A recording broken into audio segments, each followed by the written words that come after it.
ਸੁਚੇਤਕ studio ਦੇ prime time ਤੇ ਤੁਹਾਡਾ ਬਹੁਤ-ਬਹੁਤ ਸਵਾਗਤ। ਮੇਰਾ ਸਲਾਮੇ ਖਲੂਸ ਹਰ ਥਾਂ ਤੇ ਪਹੁੰਚੇ ਜਿੱਥੋਂ ਤੱਕ ਤੁਸੀਂ ਦੇਖ ਰਹੇ ਹੋ, ਸੁਣ ਰਹੇ ਹੋ। ਨੈਟ ਦੀ ਪ੍ਰੋਬਲਮ ਕਰਕੇ ਥੋੜਾ ਜਿਹਾ ਅਸੀਂ ਤੁਹਾਡੇ ਨਾਲ ਲੇਟ ਜੁੜ ਸਕੇ, ਪਰ ਕੋਈ ਗੱਲ ਨਹੀਂ, ਇਹ ਕੋਈ ਨਵੀਂ ਪ੍ਰੋਬਲਮ ਨਹੀਂ ਹੈ। ਜਦੋਂ ਤੋਂ ਅਸੀਂ ਇਸ ਕਿਸਮ ਦੇ ਪ੍ਰੋਗਰਾਮ ਕਰ ਰਹੇ ਹਾਂ, ਇਸ ਸਮੱਸਿਆ ਦਾ ਸਾਹਮਣਾ ਸਾਨੂੰ ਕਰਨਾ ਹੀ ਪੈ ਰਿਹਾ ਹੈ।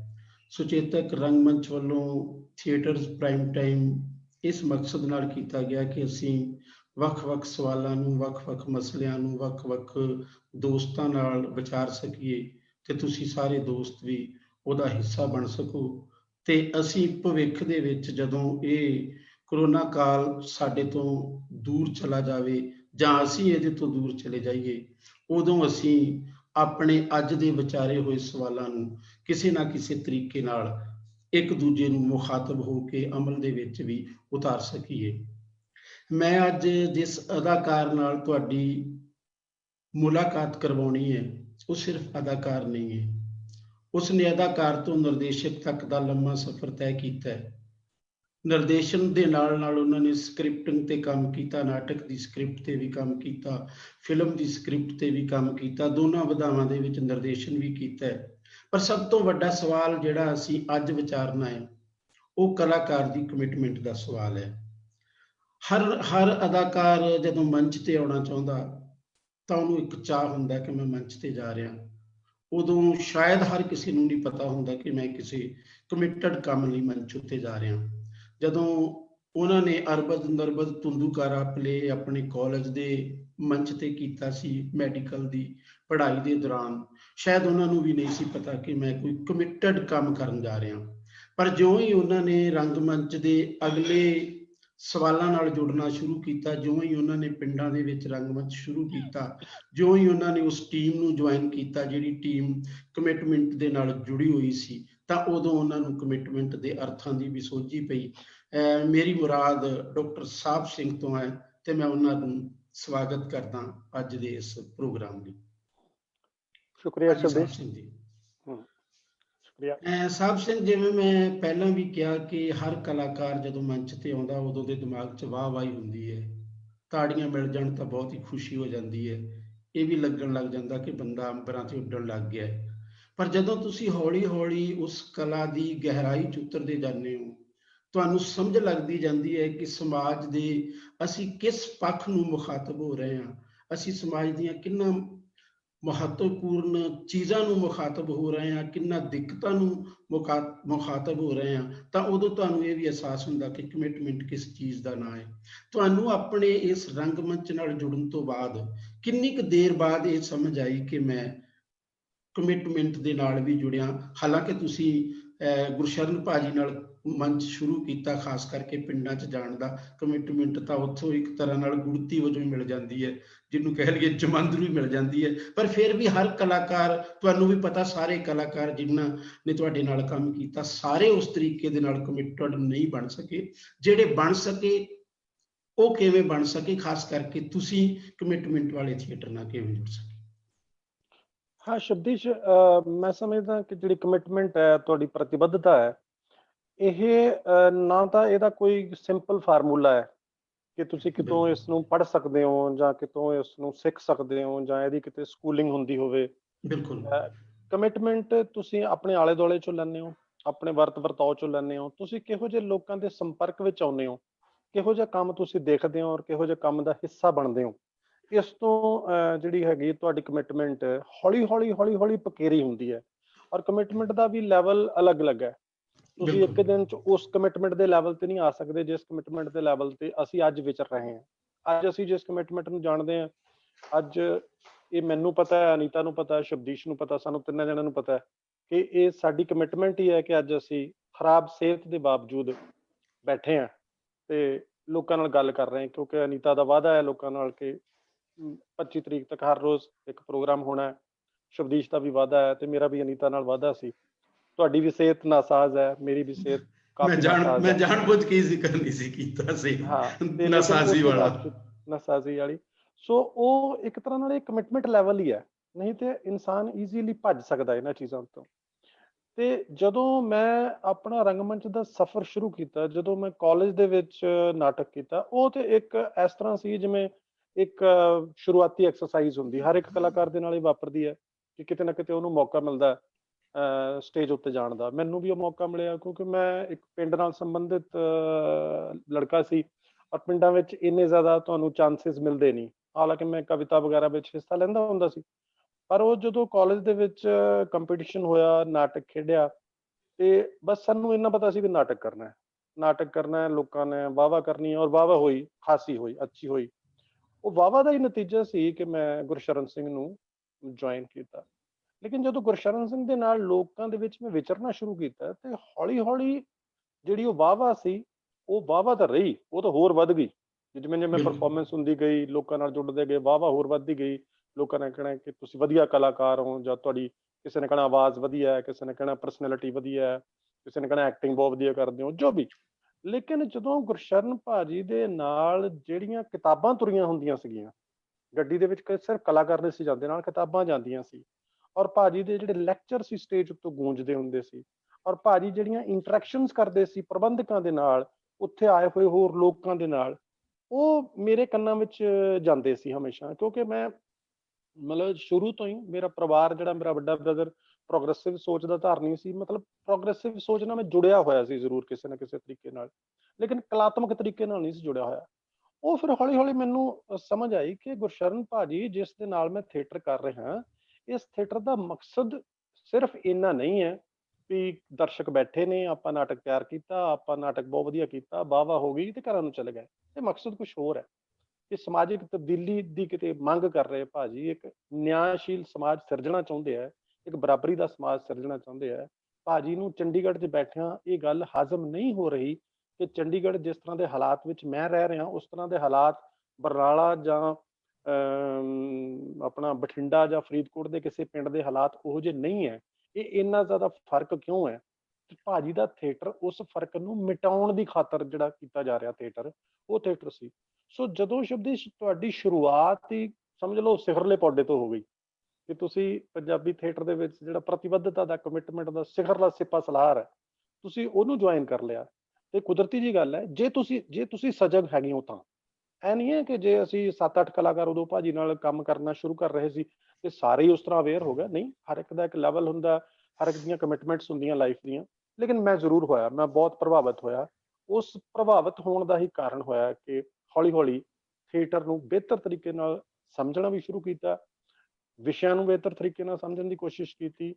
ਸਬਜੈਕਟ ਹੈ ਕੀ ਹੈ, ਨਾਟਕ ਕਰਨਾ, ਨਾਟਕ ਦੇ ਤੋਂ ਇਲਾਵਾ ਆਲੇ ਦੁਆਲੇ ਕੀ ਵਾਪਰ ਰਿਹਾ ਸਮਾਜ ਦੇ ਵਿੱਚ, ਕਹਾਣੀ ਕੀ ਕਹਿ ਰਹੀ ਹੈ, ਕਵਿਤਾ ਕੀ ਕਹਿ ਰਹੀ ਹੈ, ਕੋਈ ਸਫ਼ਰਨਾਮਾ ਕੀ ਕਹਿ ਰਿਹਾ, ਕੋਈ ਕਿਸੇ ਦੀ ਸਵੈ ਜੀਵਨੀ ਕੀ ਕਹਿ ਰਹੀ ਹੈ, ਕੋਈ ਆਲੋਚਨਾ ਦੀ ਕਿਤਾਬ ਕੀ ਕਹਿ ਰਹੀ ਹੈ, ਲੋਕੀ ਆਲੇ ਦੁਆਲੇ ਗੱਲਾਂ ਕਿਹੋ ਜਿਹੀਆਂ ਕਰ ਰਹੇ ਨੇ, ਜਾਂ ਸਮਾਜ ਦਾ ਜਿਹੜਾ ਥੱਲੇ ਵਾਲਾ ਵਰਗ ਹੈ, ਜਿਹੜਾ ਉਹ ਸੱਥ 'ਚ ਬੈਠ ਕੇ ਗੱਲਾਂ ਕਰਦਾ, ਉਹਨਾਂ ਗੱਲਾਂ ਦਾ ਭਾਜੀ ਦੇ ਨਾਟਕ ਦੇ ਰੰਗਮੰਚ ਦੇ ਨਾਲ ਕਿਹੋ ਜਿਹਾ ਕੋਈ ਮੈਚ ਹੋ ਰਹੀਆਂ ਗੱਲਾਂ, ਜਾਂ ਕਿ ਕਿੱਧਰ ਨੂੰ ਜਾ ਰਹੀਆਂ। ਇਹ ਗੱਲਾਂ ਜੋ ਤੁਸੀਂ ਸੋਚਣ ਲੱਗ ਪੈਂਦੇ ਹੋ, ਤੇ ਤੁਹਾਡੇ ਸਾਹਮਣੇ ਬਹੁਤ ਵੱਡੀਆਂ ਚੀਜ਼ਾਂ ਨਾ ਖੁੱਲਣੀਆਂ ਸ਼ੁਰੂ ਹੋ ਜਾਂਦੀਆਂ। ਫਿਰ ਤੁਹਾਡੀ ਸੋਚ ਜਿਹੜੀ ਸਤਹੀ ਨਹੀਂ ਰਹਿ ਜਾਂਦੀ, ਤੁਹਾਡੇ ਸਾਹਮਣੇ ਕਿੰਨੇ ਸਾਰੇ ਪਸਾਰ ਖੁੱਲਦੇ ਨੇ। ਮੈਂ ਕਿਉਂਕਿ ਇੱਕ ਪਿੰਡ ਦਾ ਰਹਿਣ ਵਾਲਾ ਬੱਚਾ ਸੀ, ਮੈਨੂੰ ਪਿੰਡ ਦੀ ਆਰਥਿਕਤਾ ਦਾ ਪਤਾ ਸੀ, ਜੱਟ ਕਿਸਾਨੀ, ਜਿਹੜੀ ਛੋਟੀ ਜੱਟ ਕਿਸਾਨੀ ਹੁੰਦੀ ਹੈ, ਉਹਦੀਆਂ ਮੁਸ਼ਕਲਾਂ ਦਾ ਵੀ ਪਤਾ ਸੀ। ਦਲਿਤ ਜਿਹੜੇ ਵਿਹੜਿਆਂ ਦੇ ਵਿੱਚ ਕਿਰਤੀ ਵਰਗ ਰਹਿੰਦਾ, ਮੈਂ ਉਹਨਾਂ ਦੇ ਵੀ ਬਹੁਤ ਨੇੜੇ ਰਿਹਾ ਹੋਇਆ ਸੀਗਾ, ਉਹਨਾਂ ਚੀਜ਼ਾਂ ਦਾ ਪਤਾ ਸੀ। ਲੇਕਿਨ ਸਿਰਫ ਪਤਾ ਹੋਣਾ ਕਾਫੀ ਨਹੀਂ ਹੁੰਦਾ, ਲੇਕਿਨ ਉਸ ਗਿਆਨ ਦੇ ਨਾਲ ਜਿਹੜਾ ਤੁਹਾਡੇ ਕੋਲ ਰਾਜ ਹੈ ਗਿਆਨ ਹੁੰਦਾ, ਇੱਕ ਐਵੇਂ ਟੁੱਟਵਾਂ ਭੱਜਵਾਂ ਜਿਹਾ ਤੁਹਾਨੂੰ ਪਤਾ ਹੁੰਦਾ, ਉਹਨੂੰ ਜਦੋਂ ਕੋਈ ਦਿਸ਼ਾ ਮਿਲ ਜੇ, ਫਿਰ ਤੁਹਾਨੂੰ ਪਤਾ ਲੱਗਦਾ ਕਿ ਤੁਸੀਂ ਜੋ ਕੰਮ ਕਰ ਰਹੇ ਹੋ, ਤੁਸੀਂ ਕਾਹਦੇ ਲਈ ਕਰ ਰਹੇ ਹੋ, ਕਿਉਂ ਕਰ ਰਹੇ ਹੋ, ਤੇ ਕਿਹਦੇ ਵਾਸਤੇ ਕਰ ਰਹੇ ਹੋ। ਜਿਸ ਦਿਨ ਉਹ ਸਵਾਲ ਤੁਹਾਡੇ ਅੰਦਰ ਪੈਦਾ ਹੋ ਗਿਆ, ਸਮਝ ਲਓ ਤੁਹਾਨੂੰ ਕਮਿਟਮੈਂਟ ਦੇ ਅਰਥਾਂ ਦਾ ਜਿਹੜਾ ਮੁੱਢਲਾ ਬੀਜ ਹੈ ਉਹ ਤੁਹਾਡੇ ਅੰਦਰ ਬੀਜਿਆ ਗਿਆ। ਫਿਰ ਉਸ ਬੀਜ ਨੂੰ ਕਲਟੀਵੇਟ ਤੁਸੀਂ ਕਰਨਾ ਹੈ। ਜਿਵੇਂ ਮੈਂ ਪਹਿਲਾਂ ਕਿਹਾ ਕਿ ਇਹ ਕਿਤੋਂ ਕਿਤਾਬਾਂ ਚੋਂ ਨਹੀਂ ਸਿੱਖਿਆ ਜਾਣਾ, ਇਹ ਕਿਤੋਂ ਇਹਦੀ ਸਕੂਲਿੰਗ ਨਹੀਂ ਹੋਣੀ, ਕਿਤੋਂ ਤੁਹਾਨੂੰ ਕਿਸੇ ਨੇ ਪੜ੍ਹਾਈ ਨਹੀਂ ਕਰਵਾਈ ਜਾਣੀ। ਉਹ ਬੀਜ ਅਗਰ ਤੁਹਾਡੇ ਅੰਦਰ ਬੀਜਿਆ ਗਿਆ, ਫਿਰ ਉਸ ਬੀਜ ਨੂੰ ਕਲਟੀਵੇਟ ਤੁਸੀਂ ਕਰਨਾ। ਇਹ ਤੁਹਾਡੇ ਤੇ ਡਿਪੈਂਡ ਕਰਦਾ ਕਿ ਤੁਸੀਂ ਉਹਨੂੰ ਕਲਟੀਵੇਟ ਕਰਨਾ ਚਾਹੁੰਦੇ ਹੋ ਕਿ ਨਹੀਂ ਕਰਨਾ ਚਾਹੁੰਦੇ। ਜੇ ਤਾਂ ਕਲਟੀਵੇਟ ਕਰੋਗੇ, ਫਿਰ ਉਹ ਬੀਜ ਰੁੱਖ ਬਣੇਗਾ, ਔਰ ਉਹ ਐਸਾ ਸੰਘਣਾ ਰੁੱਖ ਬਣੇਗਾ ਕਿ ਤੁਸੀਂ ਉਹਦੀ ਛਾਂ ਜ਼ਿੰਦਗੀ ਭਰ ਮਾਣ ਸਕਦੇ ਹੋ। ਅੱਜ ਅਸੀਂ ਉਸ ਕਮਿਟਮੈਂਟ ਦੇ ਰੁੱਖ ਦੀ ਛਾਂ ਮਾਣ ਰਹੇ ਹਾਂ। ਇਸੇ ਕਰਕੇ ਛੇਤੀ ਕੀਤਿਆਂ ਕਿਸੇ ਵੀ ਹਾਲਾਤ ਦੇ ਵਿੱਚ ਅਸੀਂ ਡੋਲਦੇ ਨਹੀਂ। ਇਹ ਤਾਂ ਹੁਣ ਕਰੋਨਾ ਸੰਕਟ ਆਇਆ, ਇਸ ਤੋਂ ਪਹਿਲਾਂ ਵੀ ਕਿੰਨੇ ਸੰਕਟ ਆਏ ਪੰਜਾਬ ਦੇ ਵਿੱਚ। ਕਿਹੋ ਜਿਹਾ ਸੰਕਟ ਅਸੀਂ ਦੇਖਿਆ ਜਦੋਂ ਸਾਹ ਲੈਣਾ ਲੋਕਾਂ ਨੂੰ ਔਖਾ ਹੋਇਆ ਸੀ, ਲੋਕੀ ਅੰਦਰੀ ਤੜ ਗਏ ਸੀਗੇ, ਉਦੋਂ ਵੀ ਥੀਏਟਰ ਬੁਲੰਦ ਆਵਾਜ਼ ਵਿੱਚ ਬੋਲਦਾ ਸੀ। ਕਿਉਂ ਬੋਲਦਾ ਸੀ? ਇਸੇ ਕਰਕੇ ਬੋਲਦਾ ਸੀ ਕਿ ਉਹਨੂੰ ਪ੍ਰਤੀਬੱਧਤਾ ਦਾ ਪਤਾ ਸੀ ਥੀਏਟਰ ਨੂੰ, ਕਿ ਮੇਰੀ ਪ੍ਰਤੀਬੱਧਤਾ ਕਿੱਥੇ ਹੈ, ਮੈਂ ਕਿਹਨਾਂ ਦੇ ਹੱਕ ਦੇ ਵਿੱਚ ਖੜਨਾ। ਸੋ ਉਹ ਗੁਰਸ਼ਰਨ ਭਾਜੀ ਤੋਂ ਚੱਲਿਆ ਹੋਇਆ ਜਿਹੜਾ ਇੱਕ ਪ੍ਰੋਸੈਸ ਹੈ ਕਮਿਟਮੈਂਟ ਦਾ, ਉਹ ਅੱਜ ਤੱਕ ਮੇਰੇ ਅੰਗ ਸੰਗ ਹੈ। ਬਿਲਕੁਲ ਸਾਹਿਬ ਸਿੰਘ, ਗੁਰਸ਼ਰਨ ਭਾਜੀ ਦੀ ਤੁਹਾਨੂੰ ਜਾਂ ਹੋਰ ਕਲਾਕਾਰਾਂ ਨੂੰ ਕੀ ਸਾਡੇ ਸਮੁੱਚੇ ਪੰਜਾਬੀ ਸਮਾਜ ਨੂੰ ਬਹੁਤ ਵੱਡੀ ਦੇਣ ਹੈ। ਜੇ ਅਸੀਂ ਕਹਿਣਾ ਹੋਵੇ ਕਿ ਕੋਈ ਬੰਦਾ ਕਲਾ ਦੇ ਖੇਤਰ ਵਿੱਚ ਕੰਮ ਕਰਕੇ ਵੀ ਕਿਸੇ ਧਰਤੀ ਦਾ ਮਹਾਨਾਇਕ ਬਣ ਸਕਦਾ ਹੈ, ਤਾਂ ਉਹਦੀ ਇੱਕੋ ਇੱਕ ਮਿਸਾਲ ਹਾਲ ਦੀ ਘੜੀ ਸਾਡੇ ਕੋਲੇ ਗੁਰਸ਼ਰਨ ਭਾਜੀ ਨੇ। ਇਹਦਾ ਮਤਲਬ ਇਹ ਨਹੀਂ ਕਿ ਜਿਨ੍ਹਾਂ ਲੋਕਾਂ ਨੇ ਥੀਏਟਰ ਕੀਤਾ ਹੈ ਉਹਨਾਂ ਦਾ ਰੋਲ ਕੋਈ ਛੋਟਾ ਹੈ ਜਾਂ ਉਹਨਾਂ ਨੇ ਕੋਈ ਬਹੁਤ ਵੱਡਾ ਕੰਮ ਨਹੀਂ ਕੀਤਾ। ਇਹਦੇ ਬਾਵਜੂਦ ਜਿਹੜਾ ਲੋਕਾਂ ਦਾ ਮਹਾਨਾਇਕ ਬਣਨ ਵਾਲੀ ਗੱਲ ਹੈ, ਉਹ ਗੁਰਸ਼ਰਨ ਭਾਜੀ ਦੇ ਹਿੱਸੇ ਹੀ ਆਉਂਦੀ ਹੈ। ਤੁਸੀਂ ਜਿੰਨੀਆਂ ਗੱਲਾਂ ਕੀਤੀਆਂ ਸਾਡੇ ਨਾਲ ਸਾਂਝੀਆਂ, ਉਹਨਾਂ ਚੋਂ ਇੱਕ ਗੱਲ ਜ਼ਰੂਰ ਸਮਝ ਆਈ ਕਿ ਜੇ ਤੁਹਾਨੂੰ ਥੋੜਾ ਬਹੁਤ ਸਮਾਜ ਦਾ ਪਤਾ ਵੀ ਹੈ ਤਾਂ ਉਸ ਸਮਾਜ ਦੇ ਸੰਕਟ ਦੀਆਂ ਪਰਤਾਂ ਕਿਵੇਂ ਖੋਲਣੀਆਂ ਨੇ, ਇਹ ਪਤਾ ਤੁਹਾਨੂੰ ਇੱਕ ਲੰਮੇ ਅਨੁਭਵ ਦੇ ਵਿੱਚੋਂ ਹੀ ਆਉਂਦਾ ਹੈ। ਔਰ ਪਰਤਾਂ ਖੋਲਣ ਦੇ ਲਈ ਜੇ ਮੈਂ ਪੁੱਛਾਂ ਕਿ ਭਾਜੀ ਨਾਲ ਵਾਪਰੀ ਜਾਂ ਜ਼ਿੰਦਗੀ ਦੇ ਕਿਸੇ ਹੋਰ ਖੇਤਰ ਵਿੱਚ ਵਾਪਰੀ ਕੋਈ ਐਸੀ ਘਟਨਾ ਜੇ ਤੁਸੀਂ ਦੱਸ ਸਕੋ ਜਿਹਨੇ ਪਹਿਲੀ ਵਾਰ ਤੁਹਾਨੂੰ ਅਹਿਸਾਸ ਕਰਾਇਆ ਹੋਵੇ ਕਿ ਹਾਂ, ਇਸ ਸੰਕਟ ਦੀਆਂ ਪਰਤਾਂ ਏਦਾਂ ਖੁੱਲ ਸਕਦੀਆਂ, ਜਾਂ ਜਿਹੜਾ ਮੈਂ ਰੰਗਮੰਚ ਕਰਨਾ ਸ਼ੁਰੂ ਕੀਤਾ ਉਹ ਇਸ ਮਕਸਦ ਨਾਲ ਮੈਂ ਕਰਨ ਜਾ ਰਿਹਾ, ਜਾਂ ਇਸ ਮਕਸਦ ਤੋਂ ਬਿਨਾਂ ਜੇ ਮੈਂ ਰੰਗਮੰਚ ਕਰਦਾ ਤੇ ਮੇਰੇ ਰੰਗਮੰਚ ਦੀ ਕੋਈ ਸਾਰਥਕਤਾ ਨਹੀਂ ਹੈ। ਇਹ ਜ਼ਰੂਰ ਮੇਰਾ ਖਿਆਲ ਤੁਹਾਨੂੰ ਕੋਈ ਨਾ ਕੋਈ ਘਟਨਾ ਜ਼ਰੂਰ ਯਾਦ ਹੋਏ। ਦੇਖੋ ਸ਼ਿਵਦੇਸ਼, ਜਦੋਂ ਤੁਸੀਂ ਰੰਗਮੰਚ ਕਰ ਰਹੇ ਹੋ ਤੇ ਰੰਗਮੰਚ ਕਿਉਂਕਿ ਲੋਕਾਂ ਦੇ ਕੋਲ ਜਾਂਦਾ ਹੈ, ਰੰਗਮੰਚ ਦਾ ਲੋਕਾਂ ਨਾਲ ਵਾਹ ਹੁੰਦਾ ਹੈ ਤੇ ਘਟਨਾਵਾਂ ਵਾਪਰਦੀਆਂ ਨੇ। ਘਟਨਾਵਾਂ ਅਕਸਰ ਵਾਪਰਦੀਆਂ ਨੇ, ਕੁਝ ਬਹੁਤ ਸਟਲ ਤਰੀਕੇ ਨਾਲ ਵਾਪਰਦੀਆਂ ਨੇ, ਬਹੁਤ ਨਿੱਕੀਆਂ ਨਿੱਕੀਆਂ ਘਟਨਾਵਾਂ ਹੁੰਦੀਆਂ ਜਿਨ੍ਹਾਂ ਦੇ ਅਰਥ ਵੱਡੇ ਹੁੰਦੇ ਆ, ਲੇਕਿਨ ਉਸ ਵੇਲੇ ਗੱਲ ਬਹੁਤ ਛੋਟੀ ਹੁੰਦੀ। ਮੈਂ ਬੜੀ ਵਾਰੀ ਇਹ ਗੱਲ ਸਾਂਝੀ ਕਰ ਚੁੱਕਾ ਲੋਕਾਂ ਨਾਲ ਕਿ ਜਦੋਂ ਮੈਂ ਭਾਜੀ ਗੁਰਸ਼ਰਨ ਸਿੰਘ ਨਾਲ ਪਹਿਲਾ ਨਾਟਕ ਕਰਨ ਗਿਆ ਸੀ ਪਿੰਡਾਂ ਦੇ ਵਿੱਚ, ਸੰਤਰਾਮ ਉਦਾਸੀ ਦੇ ਪਿੰਡ ਰਾਏਸਰ ਦੇ ਵਿੱਚ, ਤੇ ਮੈਨੂੰ ਯਾਦ ਹੈ ਉਹ ਬੜੀ ਨਿੱਕੀ ਜੀ ਸੀ ਕਿ ਮੈਂ ਬੜਾ ਸੱਜ ਧੱਜ ਕੇ ਗਿਆ ਕਿ ਮੈਂ ਭਾਜੀ ਗੁਰਸ਼ਰਨ ਸਿੰਘ ਨਾਲ ਨਾਟਕ ਕਰਨ ਗਿਆ। ਮੈਂ ਪੂਰਾ ਪੈਂਟ ਸ਼ਰਟ ਪ੍ਰੈਸ ਕਰਕੇ, ਵਧੀਆ ਵਾਈਟ ਸ਼ਰਟ ਐਂਡ ਪਾਲਿਸ਼ ਕਰਕੇ ਸ਼ੂਜ਼ ਪਾਏ ਹੋਏ, ਅਸੀਂ ਬੱਸ ਵਿੱਚੋਂ ਜਦੋਂ ਥੱਲੇ ਉਤਰੇ ਤੇ ਉੱਥੇ ਮਿੱਟੀ ਸੀ ਤੇ ਮੇਰਾ ਸ਼ੂਜ਼ ਅੱਧੇ ਜਿਹੜੇ ਮਿੱਟੀ ਦੇ ਵਿੱਚ ਧਸ ਗਏ ਤੇ ਮੇਰੇ ਮੂੰਹ ਵੈਸੇ ਨਿਕਲ ਗਿਆ ਕਿ ਕਿੰਨੀ ਜ਼ਿਆਦਾ ਮਿੱਟੀ ਹੈ ਇੱਥੇ। ਭਾਜੀ ਦਾ ਜਵਾਬ ਇਹ ਸੀ ਕਿ ਸਾਹਿਬ, ਇਹਨਾਂ ਸੜਕਾਂ ਉੱਤੇ ਇੰਨੀ ਜ਼ਿਆਦਾ ਮਿੱਟੀ ਹੈ, ਇਸੇ ਲਈ ਮੈਂ ਥੀਏਟਰ ਕਰਦਾ। ਸੋ ਉਹ ਇੱਕ ਬੜੀ ਸਟਲ ਇੱਕ ਘਟਨਾ ਸੀ, ਇੱਕ ਬੜੀ ਛੋਟੀ ਗੱਲ ਸੀ, ਲੇਕਿਨ ਉਹ ਮੇਰੇ ਹਿੱਟ ਕਰ ਗਈ ਕਿਤੇ ਕਿਤੇ। ਮੈਂ ਇਹ ਨਹੀਂ ਸੀ, ਮੈਂ ਮਿੱਟੀ ਪਹਿਲਾਂ ਦੇਖੀ ਨਹੀਂ ਸੀ, ਮੈਂ ਪਿੰਡਾਂ ਦਾ ਰਹਿਣ ਵਾਲਾ ਸੀਗਾ, ਲੇਕਿਨ ਮੈਨੂੰ ਉਦੋਂ ਤੱਕ ਐਂ ਲੱਗਦਾ ਹੁੰਦਾ ਸੀ ਕਿ ਅਸੀਂ ਕਲਾਕਾਰ ਹਾਂ। ਕਲਾਕਾਰ ਦਾ ਇੱਕ ਅਲੱਗ ਮਿਆਰ ਹੁੰਦਾ, ਇੱਕ ਅਲੱਗ ਰਹਿਣ ਸਹਿਣ ਹੁੰਦਾ ਕਲਾਕਾਰ ਦਾ, ਇੱਕ ਸਮਾਜ ਨਾਲੋਂ ਉਹਦਾ ਇੱਕ ਵਖਰੇਵਾਂ ਹੁੰਦਾ ਕਿ ਉਹ ਸੱਜ ਧੱਜ ਕੇ ਰਹਿੰਦਾ, ਉਹ ਥੋੜਾ ਵੱਖਰੇ ਤਰੀਕੇ ਨਾਲ ਵੀ ਰਹਿੰਦਾ, ਉਹਨੂੰ ਟ੍ਰੀਟਮੈਂਟ ਵੀ ਇੱਕ ਵੱਖਰੇ ਤਰੀਕੇ ਨਾਲ ਮਿਲਣਾ ਚਾਹੀਦਾ। ਪਰ ਭਾਜੀ ਨੇ ਥੋੜੇ ਦਿਨਾਂ ਦੇ ਵਿੱਚ ਇੱਦਾਂ ਦੀਆਂ 3-4 ਘਟਨਾਵਾਂ ਵਾਪਰੀਆਂ, ਜਿਵੇਂ ਖਾਣਾ ਖਾਣ ਵੇਲੇ ਤੁਹਾਨੂੰ ਕੋਈ ਸਪੈਸ਼ਲ ਟ੍ਰੀਟਮੈਂਟ ਨਹੀਂ ਮਿਲੇਗੀ, ਤੁਸੀਂ ਉੱਥੇ ਹੀ ਬੈਠੋਗੇ, ਜਿੱਦਾਂ ਦਾ ਖਾਣਾ ਆ ਗਿਆ ਤੁਸੀਂ ਖਾ ਲਓਗੇ, ਤੁਸੀਂ ਕੋਈ ਨਖਰਾ ਨਹੀਂ ਕਰੋਗੇ। ਹੁਣ ਇਹ ਚੀਜ਼ਾਂ ਤੁਹਾਡੀ ਬਿਨਾਂ ਕਿਹਾ ਤੁਹਾਡੀ ਸਕੂਲਿੰਗ ਹੋ ਰਹੀ ਹੈ, ਤੁਹਾਨੂੰ ਕਿਹਾ ਨਹੀਂ ਜਾ ਰਿਹਾ ਕਿ ਤੁਹਾਡੀ ਸਕੂਲਿੰਗ ਹੋ ਰਹੀ ਹੈ, ਤੁਹਾਨੂੰ ਕੋਈ ਪਾਠ ਪੜ੍ਹਾਇਆ ਜਾ ਰਿਹਾ, ਲੇਕਿਨ ਤੁਹਾਡੀ ਸਕੂਲਿੰਗ ਹੋ ਰਹੀ ਹੈ, ਤੁਹਾਨੂੰ ਇਹਨਾਂ ਚੀਜ਼ਾਂ ਦਾ ਪਤਾ ਲੱਗ ਰਿਹਾ। ਸੋ ਇਹ ਇੱਕ ਨਿੱਕੀਆਂ ਗੱਲਾਂ ਸੀ, ਲੇਕਿਨ ਇਹਨਾਂ ਸਾਰੀਆਂ ਚੀਜ਼ਾਂ ਦੇ ਵਿੱਚੋਂ ਜਿਹੜੀ ਮੈਂ ਅੰਦਰ ਗੱਠ ਬੰਨੀ, ਕਿ ਜਿਹੜੀ ਮੈਨੂੰ ਪਤਾ ਲੱਗਾ ਕਿ ਚੱਕਰ ਕੀ ਹੈ, ਕਿੱਥੇ ਗੱਲ ਖੜੀ ਕਿੱਥੇ ਹੈ, ਜਿਹੜੀ ਅੱਜ ਵੀ ਮੈਂ ਮਹਿਸੂਸ ਕਰਦਾ ਉਹ ਹੈ ਕਿ ਅਸੀਂ ਕਹਿੰਦੇ ਹਾਂ ਕਿ ਰੰਗਮੰਚ ਅਸੀਂ ਕਰਦੇ ਹਾਂ, ਰੰਗਮੰਚ ਅਸੀਂ ਕਿਹਦੇ ਲਈ ਕਰਦੇ ਹਾਂ? ਰੰਗਮੰਚ ਅਸੀਂ ਦਰਸ਼ਕ ਲਈ ਕਰਦੇ ਹਾਂ। ਇਹਦੇ ਵਿੱਚ ਕੋਈ ਡਿਫਰੈਂਸ ਆਫ ਓਪੀਨੀਅਨ ਕਿਸੇ ਦਾ ਨਹੀਂ ਹੋ ਸਕਦਾ, ਚਾਹੇ ਕੋਈ ਕਿਸ ਲੈਵਲ ਦਾ ਡਾਇਰੈਕਟਰ ਹੈ, ਚਾਹੇ ਕਿਸ ਲੈਵਲ ਦਾ ਡਾਇਰੈਕਟਰ ਹੈ, ਇਸ ਗੱਲ ਤੋਂ ਕੋਈ ਇਨਕਾਰੀ ਨਹੀਂ ਹੋ ਸਕਦਾ ਕਿ ਅਸੀਂ ਰੰਗਮੰਚ ਜਿਹੜਾ ਹੈਗਾ ਉਹ ਦਰਸ਼ਕ ਲਈ ਕਰ ਰਹੇ ਹਾਂ। ਅੱਜ ਅਸੀਂ ਕਰੋਨਾ ਸੰਕਟ ਦੇ ਵਿੱਚ ਮਿਸ ਕਿਹਨੂੰ ਕਰ ਰਹੇ ਹਾਂ? ਸਭ ਤੋਂ ਜ਼ਿਆਦਾ ਦਰਸ਼ਕ ਨੂੰ ਮਿਸ ਕਰ ਰਹੇ ਹਾਂ। ਨਾਟਕਕਾਰ ਨੂੰ ਅਸੀਂ ਮਿਸ ਨਹੀਂ ਕਰ ਰਹੇ, ਡਾਇਰੈਕਟਰ ਨੂੰ ਅਸੀਂ ਮਿਸ ਨਹੀਂ ਕਰ ਰਹੇ, ਐਕਟਰ ਅਸੀਂ ਹੈਗੇ ਹਾਂ, ਅਸੀਂ ਕਰ ਸਕਦੇ ਕੁਛ ਨਾ ਕੁਛ, ਲੇਕਿਨ ਅਸੀਂ ਦਰਸ਼ਕ ਨੂੰ ਮਿਸ ਕਰ ਰਹੇ ਹਾਂ। ਇਹਦਾ ਮਤਲਬ ਸਾਡੇ ਰੰਗਮੰਚ ਦਾ ਬਹੁਤ ਵੱਡਾ ਹਿੱਸਾ ਦਰਸ਼ਕ ਹੈ। ਫਿਰ ਉਸ ਦਰਸ਼ਕ ਬਾਰੇ ਸੋਚਣਾ, ਉਸ ਦਰਸ਼ਕ ਪ੍ਰਤੀ ਪ੍ਰਤੀਬੱਧ ਹੋਣਾ, ਉਸ ਦਰਸ਼ਕ ਪ੍ਰਤੀ ਕਮਿਟ ਕਰਨਾ ਆਪਣੇ ਆਪ ਨੂੰ, ਇਹ ਸਾਡੀ ਇੱਕ ਵੱਡੀ ਜ਼ਿੰਮੇਵਾਰੀ ਬਣ ਜਾਂਦੀ ਹੈ। ਜੇ ਅਸੀਂ ਉਸ ਦਰਸ਼ਕ ਪ੍ਰਤੀ ਹੀ ਆਪਣੇ ਆਪ ਨੂੰ ਕਮਿਟ ਨਹੀਂ ਕਰਦੇ, ਤੇ ਦਰਸ਼ਕ ਪ੍ਰਤੀ ਕਮਿਟ ਕਿਵੇਂ ਕਰੀਏ, ਇਹ ਇੱਕ ਬਹੁਤ ਵੱਡਾ ਸਵਾਲ ਹੈ। ਕੀ ਅਸੀਂ ਕਮਿਟ ਉਦਾਂ ਕਰੀਏ ਜਿੱਦਾਂ ਪੰਜਾਬੀ ਗਾਇਕੀ ਵਾਲੇ ਕਰਦੇ ਨੇ? ਉਹ ਕਹਿੰਦੇ ਨੇ ਕਿ ਲੋਕੀ ਚਾਹੁੰਦੇ ਨੇ ਅਸੀਂ ਇਸ ਕਰਕੇ ਇਦਾਂ ਦੇ ਗੀਤ ਗਾਉਣੇ ਆ। ਲੋਕੀ ਚਾਹੁੰਦੇ ਨੇ ਹਥਿਆਰਾਂ ਦੇ ਗੀਤ, ਲੋਕੀ ਚਾਹੁੰਦੇ ਨੇ ਵਲਗਰ ਗੀਤ, ਲੋਕੀ ਚਾਹੁੰਦੇ ਨੇ ਇਦਾਂ ਦੇ ਕੁੜੀਆਂ ਚੁੜੀਆਂ ਦੇ ਗੀਤ, ਅਸੀਂ ਗਾਣੇ ਆ। ਕੀ ਇਹ ਫਿਰ ਅਸੀਂ ਇਹ ਕਹੀਏ ਕਿ ਉਹ ਕਮਿਟ ਕੀਤਾ ਹੋਇਆ ਉਹਨਾਂ ਨੇ ਲੋਕਾਂ ਨੂੰ? ਨਹੀਂ। ਰੰਗਮੰਚ ਦਾ ਜਿਹੜਾ ਕਲਾਕਾਰ ਹੈ, ਜੇ ਉਹ ਕਮਿਟਮੈਂਟ ਦੇ ਅਰਥ ਸਮਝਦਾ ਤਾਂ ਉਹਦੇ ਲਈ ਕਮਿਟਮੈਂਟ ਦੇ ਅਰਥ ਇਹ ਨਹੀਂ ਹੈ।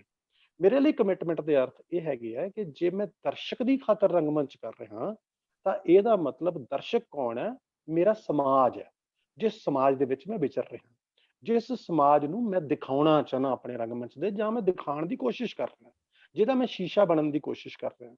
ਤਾਂ ਮੇਰੀ ਕਮਿਟਮੈਂਟ ਇਹ ਬਣਦੀ ਹੈ ਕਿ ਮੈਂ ਇਹ ਜਾਣਨ ਦੀ ਕੋਸ਼ਿਸ਼ ਕਰਾਂ ਆਪਣੇ ਵਿਸ਼ਿਆਂ ਦੇ ਵਿੱਚ, ਤੇ ਉਸ ਜਾਣੇ ਹੋਏ ਨੂੰ ਸਮਝਾਉਣ ਦੀ ਕੋਸ਼ਿਸ਼ ਕਰਾਂ ਆਪਣੇ ਨਾਟਕ ਰਾਹੀਂ ਕਿ ਜਿਹੜਾ ਸਮਾਜ ਮੈਨੂੰ ਪ੍ਰਾਪਤ ਹੋਇਆ ਆਲੇ ਦੁਆਲੇ, ਉਹ ਸਮਾਜ ਕਿਸ ਤਰ੍ਹਾਂ ਦਾ ਪਾਸਟ ਸੀ ਜਿਹਨੇ ਇਸ ਤਰ੍ਹਾਂ ਦਾ ਸਮਾਜ ਬਣਾਇਆ, ਉਹ ਭੂਤਕਾਲ ਦੇ ਵਿੱਚ ਇਹੋ ਜਿਹਾ ਕੀ ਕੁਝ ਵਾਪਰਦਾ ਰਿਹਾ ਰਾਜਨੀਤਿਕ ਤੌਰ ਤੇ, ਸਮਾਜਿਕ ਤੌਰ ਤੇ, ਧਾਰਮਿਕ ਤੌਰ ਤੇ, ਹੋਰ ਆਰਥਿਕ ਖੇਤਰ ਦੇ ਵਿੱਚ, ਕਿ ਇਦਾਂ ਦਾ ਸਮਾਜ ਮੇਰੇ ਸਾਹਮਣੇ, ਇੱਕ ਅਸਾਮੀ ਵੰਡ ਵਾਲਾ ਸਮਾਜ ਮੇਰੇ ਸਾਹਮਣੇ ਆ ਗਿਆ ਹੋਇਆ ਜਿਹਦੇ ਵਿੱਚ ਅਸੀਂ ਜੀ ਰਹੇ ਹਾਂ। ਫਿਰ ਅੱਜ ਪ੍ਰੈਜ਼ੈਂਟ ਸਥਿਤੀਆਂ ਦੇ ਵਿੱਚ ਉਹ ਸਮਾਜ ਕਿਸ ਤਰ੍ਹਾਂ ਦੀ ਜਿਹੜੀ ਸਥਿਤੀ ਦੇ ਵਿੱਚੋਂ ਵਿਚਰ ਰਿਹਾ, ਤੇ ਜਿਹੜੀ ਇਹ ਭੂਤਕਾਲ ਤੇ ਪ੍ਰੈਜ਼ੈਂਟ ਨੂੰ ਮਿਲਾ ਕੇ ਜਿਸ ਸਮਾਜ ਨੂੰ ਮੈਂ ਦੇਖ ਰਿਹਾ, ਜਿਸ ਸਮਾਜ ਦੀ ਮੈਂ ਤਸਵੀਰ ਕਸ਼ੀ ਕਰਨੀ ਚਾਹੁੰਦਾ ਆਪਣੇ ਥੀਏਟਰ ਦੇ ਵਿੱਚ, ਉਹਦੇ ਵਿੱਚ ਮੈਨੂੰ ਭਵਿੱਖ ਦੇ ਕਿਹੋ ਜਿਹੇ ਕੋਈ ਨਕਸ਼ ਨਜ਼ਰ ਆ ਰਹੇ ਹੈ। ਇਹ ਤਿੰਨੋਂ ਚੀਜ਼ਾਂ ਅਗਰ ਮੈਂ ਆਪਣੇ ਮਾਈਂਡ ਦੇ ਵਿੱਚ ਸੋਚਦਾ, ਫਿਰ ਮੈਂ ਸਮਝਾਂਗਾ ਕਿ ਮੈਂ ਕਮਿਟਡ ਹਾਂ। ਫਿਰ ਮੇਰੀ ਕਮਿਟਮੈਂਟ ਹੈ ਉਸ ਸੁਸਾਇਟੀ ਦੇ ਪ੍ਰਤੀ, ਉਸ ਦਰਸ਼ਕ ਦੇ ਪ੍ਰਤੀ, ਜਿਸ ਦਰਸ਼ਕ ਲਈ ਮੈਂ ਥੀਏਟਰ ਕਰਦਾ, ਜਾਂ ਜਿਸ ਦਰਸ਼ਕ ਦੀਆਂ ਪ੍ਰਾਪਤੀਆਂ ਤੇ ਸਮੱਸਿਆਵਾਂ ਨੂੰ ਮੈਂ ਆਪਣੇ ਰੰਗਮੰਚ ਦਾ ਹਿੱਸਾ ਬਣਾਉਣ ਦੀ ਕੋਸ਼ਿਸ਼ ਕਰਦਾ। ਉਹਦੀਆਂ ਪ੍ਰਾਪਤੀਆਂ ਨੂੰ ਅਗਰ ਮੈਂ ਵਡਿਆਉਣਾ ਚਾਹਨਾ ਆਪਣੇ ਰੰਗਮੰਚ ਦੇ ਵਿੱਚ, ਉਹਦੀਆਂ ਸਮੱਸਿਆਵਾਂ ਨੂੰ ਉਹਦੀ ਮੈਂ ਨਿਸ਼ਾਨਦੇਹੀ ਕਰਨਾ ਚਾਹਨਾ, ਔਰ ਮੈਂ ਕੋਈ ਐਸਾ ਸੁਪਨਾ ਪਾਲਣਾ ਚਾਹਨਾ ਆਪਣੇ ਰੰਗਮੰਚ ਦੇ ਵਿੱਚ ਕਿ ਉਹਦੀਆਂ ਇਹ ਪ੍ਰੋਬਲਮਸ ਘਟਣ, ਉਹਦੀਆਂ ਸਮੱਸਿਆਵਾਂ ਘਟਣ ਤੇ ਉਹ ਕਿਸੇ ਸੰਘਰਸ਼ ਵਾਲੇ ਪਾਸੇ ਨੂੰ ਤੁਰੇ, ਤਾਂ ਬਹੁਤ ਜ਼ਰੂਰੀ ਹੈ ਕਿ ਮੈਂ ਆਪਣੇ ਆਪ ਨੂੰ ਇਸ ਲੈਵਲ ਤੇ ਕਮਿਟ ਕਰਾਂ ਕਿ ਮੇਰੀ ਜਿਹੜੀ ਸਮਝ ਹੈ ਉਸ ਦਾ ਇੰਨਾ ਕੁ ਤਾਂ ਜ਼ਰੂਰ ਮਿਆਰ ਹੋਵੇ ਕਿ ਮੈਂ ਸਥਿਤੀ ਦਾ ਮੈਕਸਿਮਮ ਜਿਹੜੀ ਪਰਸੈਂਟੇਜ ਹੈ ਉਹਨੂੰ ਸਮਝ ਸਕਾਂ। 100% ਸਮਝਣ ਦਾ ਦਾਅਵਾ ਕੋਈ ਨਹੀਂ ਕਰ ਸਕਦਾ। ਜੋ ਕਰ ਸਕਦੇ ਨੇ ਉਹ ਮਹਾਨ ਹੋਣਗੇ, ਲੇਕਿਨ ਤੁਹਾਡੀ ਕੋਸ਼ਿਸ਼, ਕਮਿਟਮੈਂਟ ਤੁਹਾਡੀ ਇਹੀ ਹੈ ਕਿ ਤੁਹਾਡੀ ਕੋਸ਼ਿਸ਼ ਹਮੇਸ਼ਾ ਰਹਿਣੀ ਚਾਹੀਦੀ ਹੈ ਕਿ ਤੁਸੀਂ ਜਿਸ ਵਿਸ਼ੇ ਨੂੰ, ਜਿਸ ਸਮਾਜਿਕ ਪਸਾਰ ਨੂੰ ਤੁਸੀਂ ਆਪਣੇ ਰੰਗਮੰਚ ਦੇ ਵਿੱਚ ਇੱਕ ਪ੍ਰਾਪਤ ਨਾਟਕ ਦੇ ਵਿੱਚ ਤੁਸੀਂ ਦਿਖਾਉਣਾ ਚਾਹੁੰਦੇ ਹੋ, ਘੱਟੋ ਘੱਟ ਕੋਸ਼ਿਸ਼ ਜ਼ਰੂਰ ਕਰਨੀ ਚਾਹੀਦੀ ਹੈ ਇੱਕ ਕਮਿਟਡ ਕਲਾਕਾਰ ਨੂੰ ਕਿ ਉਹਦੀਆਂ ਮੈਕਸਿਮਮ ਡਾਇਮੈਂਸ਼ਨਸ ਨੂੰ ਉਹ ਸਮਝਣ ਦੀ ਕੋਸ਼ਿਸ਼ ਕਰੇ, ਮੈਕਸਿਮਮ ਡਾਇਮੈਂਸ਼ਨਸ ਨੂੰ ਛੂਹਣ ਦੀ ਕੋਸ਼ਿਸ਼ ਕਰੇ, ਜ਼ਿਆਦਾ ਤੋਂ ਜ਼ਿਆਦਾ ਲੋਕਾਂ ਨੂੰ ਮਿਲੇ, ਜ਼ਿਆਦਾ ਤੋਂ ਜ਼ਿਆਦਾ ਉਸ ਪ੍ਰਤੀ ਪੜ੍ਹੇ, ਉਹਦੇ ਪਾਤਰਾਂ ਨੂੰ ਮਿਲੇ, ਉਹ ਹੋਰ ਲੋਕੀ ਸੰਬੰਧਿਤ ਲੋਕਾਂ ਨਾਲ ਮਿਲੇ, then he can say committed ਹੈ। ਜੇ ਮੈਂ ਕਮਿਟਡ ਨਹੀਂ ਹਾਂ, ਫਿਰ ਮੈਂ ਜ਼ਿੱਦੀ ਹੋ ਜਾਊਂਗਾ, ਫਿਰ ਮੈਂ ਐਡਮੈਂਟ ਹੋ ਜਾਊਂਗਾ, ਫਿਰ ਮੈਂ ਕਿਸੇ ਵੀ ਨਾਟਕ ਬਾਰੇ ਲਿਖਣ ਲੱਗਿਆ ਮੈਂ ਇਹ ਸੋਚੂੰਗਾ ਕਿ ਹਾਂ ਮੈਨੂੰ ਇਹ ਸਭ ਕੁਝ ਪਤਾ ਹੈ, ਫਿਰ ਮੈਂ ਕਿਤੇ ਨਾ ਕਿਤੇ ਐਸਾ ਲਿਖ ਦੂੰਗਾ ਜਿਹੜਾ ਸਮਾਜ ਮੇਰਾ ਕਿਤੇ ਹੋਰ ਖੜਾ ਹੋਊਗਾ, ਮੇਰਾ ਥੀਏਟਰ ਕਿਤੇ ਹੋਰ ਖੜਾ ਹੋਊਗਾ, ਜਾਂ ਮੇਰੀ ਕਲਾ ਕਿਤੇ ਹੋਰ ਖੜੀ ਹੋਊਗੀ। ਸੋ ਇਸ ਕਰਕੇ ਮੇਰੇ ਲਈ ਕਮਿਟਮੈਂਟ ਦੇ ਅਰਥ ਕੁਝ ਇਹੋ ਜਿਹੇ ਨੇ। ਬਿਲਕੁਲ ਸਾਹਿਬ ਸਿੰਘ, ਤੁਸੀਂ ਬਹੁਤ ਗੰਭੀਰ ਨੁਕਤੇ ਤੇ ਗੱਲ ਕੀਤੀ। ਕਹਿ ਸਕਦੇ ਹਾਂ ਕਿ ਦਰਸ਼ਕ ਵੀ ਇੱਕ ਤਰ੍ਹਾਂ ਨਾਲ ਸਾਡੇ ਰੰਗਮੰਚ ਦਾ ਪਾਤਰ ਹੀ ਹੈ, ਕਿਉਂਕਿ ਜਿੰਨੀ ਦੇਰ ਤੱਕ ਉਹ ਸਾਡੇ ਸਾਹਮਣੇ ਹਾਜ਼ਰ ਨਹੀਂ, ਸਾਡੇ ਮੰਚ ਉੱਤੇ ਨਾਟਕ ਖੇਡਦੇ ਪਾਤਰ ਵੀ ਬੇਮਾਨਾ ਹੋ ਜਾਂਦੇ ਨੇ, ਕਿਉਂਕਿ ਸਾਡਾ ਨਾਟਕ ਜਿਨ੍ਹਾਂ ਚੀਜ਼ਾਂ ਨਾਲ ਕੰਪਲੀਟ ਹੁੰਦਾ ਉਹਨਾਂ ਦੇ ਵਿੱਚ ਸਭ ਤੋਂ ਅਹਿਮ ਕੜੀ ਦਰਸ਼ਕ ਦੀ ਹੈ। ਤੇ ਹੁਣ ਵੀ ਕੁਝ ਲੋਕ ਸਾਨੂੰ ਦੇਖ ਰਹੇ ਨੇ, ਜਿਵੇਂ ਤੁਸੀਂ ਕਿਹਾ ਸੀ ਜਿਹਨੂੰ ਮਿਸ ਕਰ ਰਹੇ ਹਾਂ, ਉਹ ਬਿਲਕੁਲ ਦਰਸ਼ਕ ਹੈ। ਪਰ ਅਸੀਂ ਜਿਨ੍ਹਾਂ ਨੂੰ ਪਹਿਲਾਂ ਤੋਂ ਵੀ ਜਾਣਦੇ ਹਾਂ ਉਹ ਸਾਨੂੰ ਇਸ ਵੇਲੇ ਦਿਖਾਈ ਦੇ ਰਹੇ ਨੇ। ਡਾਕਟਰ ਕਮਲੇਸ਼ ਉੱਪਲ ਸਾਨੂੰ ਦੇਖ ਰਹੇ ਨੇ, ਉਹਨਾਂ ਦੇ ਕਿੰਨੇ ਸਾਰੇ ਸਟੂਡੈਂਟ ਨੇ ਜਿਹੜੇ ਸਾਨੂੰ ਦੇਖ ਰਹੇ ਨੇ, ਡੋਲੀ ਦਲਜੀਤ ਦੇਖ ਰਹੇ ਨੇ, ਲੱਖਾ ਲਹਿਰੀ ਦੇਖ ਰਹੇ ਨੇ, ਕੁਮਾਰ ਪਵਨਦੀਪ ਦੇਖ ਰਹੇ ਨੇ, ਇਹ ਸਾਰੇ ਮੈਮ ਹੋਰਾਂ ਦੇ ਸਟੂਡੈਂਟ ਨੇ। ਔਰ ਸਾਨੂੰ ਜਸਪਾਲ ਜੀ ਦੇਖ ਰਹੇ ਨੇ, ਸਾਨੂੰ ਹੋਰ ਵੀ ਕਿੰਨੇ ਸਾਰੇ ਦਰਸ਼ਕ ਦੇਖ ਰਹੇ ਨੇ। ਕੁਝ ਨਾ ਉੱਪਰ ਵੀ ਚਲੇ ਗਏ ਜਿਹੜੇ ਮੈਂ ਭੁੱਲ ਗਿਆ, ਪਰ ਕੁਝ ਨਾ ਸਾਡੇ ਪੱਕੇ ਨੇ ਜਿਨ੍ਹਾਂ ਨੂੰ ਅਸੀਂ ਭੁੱਲ ਨਹੀਂ ਸਕਦੇ। ਜਗਜੀਤ ਸਰੀਨ ਜੀ ਸਾਡੇ ਨਾਲ ਨੇ, ਜਗਦੀਪ ਸਿੱਧੂ ਜੀ ਸਾਡੇ ਨਾਲ ਨੇ, SP ਅਰੋੜਾ ਜੀ ਸਾਡੇ ਨਾਲ ਨੇ, ਬਹੁਤ ਸਾਰੇ ਦਰਸ਼ਕ ਨੇ ਸਾਡੇ ਨਾਲ ਨੇ। ਮੈਂ ਹੁਣ ਸਵਾਲ ਸਿੱਧਾ ਦਰਸ਼ਕਾਂ ਦੇ ਨਾਲ ਜੋੜ ਕੇ ਤੁਹਾਨੂੰ ਕਰਨਾ ਚਾਹਾਂਗਾ ਕਿ ਜਿਵੇਂ ਜਿਵੇਂ ਸਮਾਜ ਬਦਲਿਆ, ਪਹਿਲਾਂ ਦੇ ਮੁਕਾਬਲੇ ਸਮਾਜ ਕਾਫੀ ਬਦਲ ਚੁੱਕਾ। ਇਹ ਤਾਂ ਨਹੀਂ ਕਹਿ ਸਕਦੇ ਕਿ ਪਹਿਲਾਂ ਸਮਾਜ ਬਿਲਕੁਲ ਹੀ ਜਟਲ ਨਹੀਂ ਸੀ, ਜਮਾਂ ਹੀ ਸਰਲ ਸੀ। ਇਹ ਜਮਾਂ ਸਰਲ ਵਾਲਾ ਸਮਾਂ ਤਾਂ ਸ਼ਾਇਦ ਦੁਨੀਆ 'ਚ ਕਦੇ ਵੀ ਨਹੀਂ ਰਿਹਾ।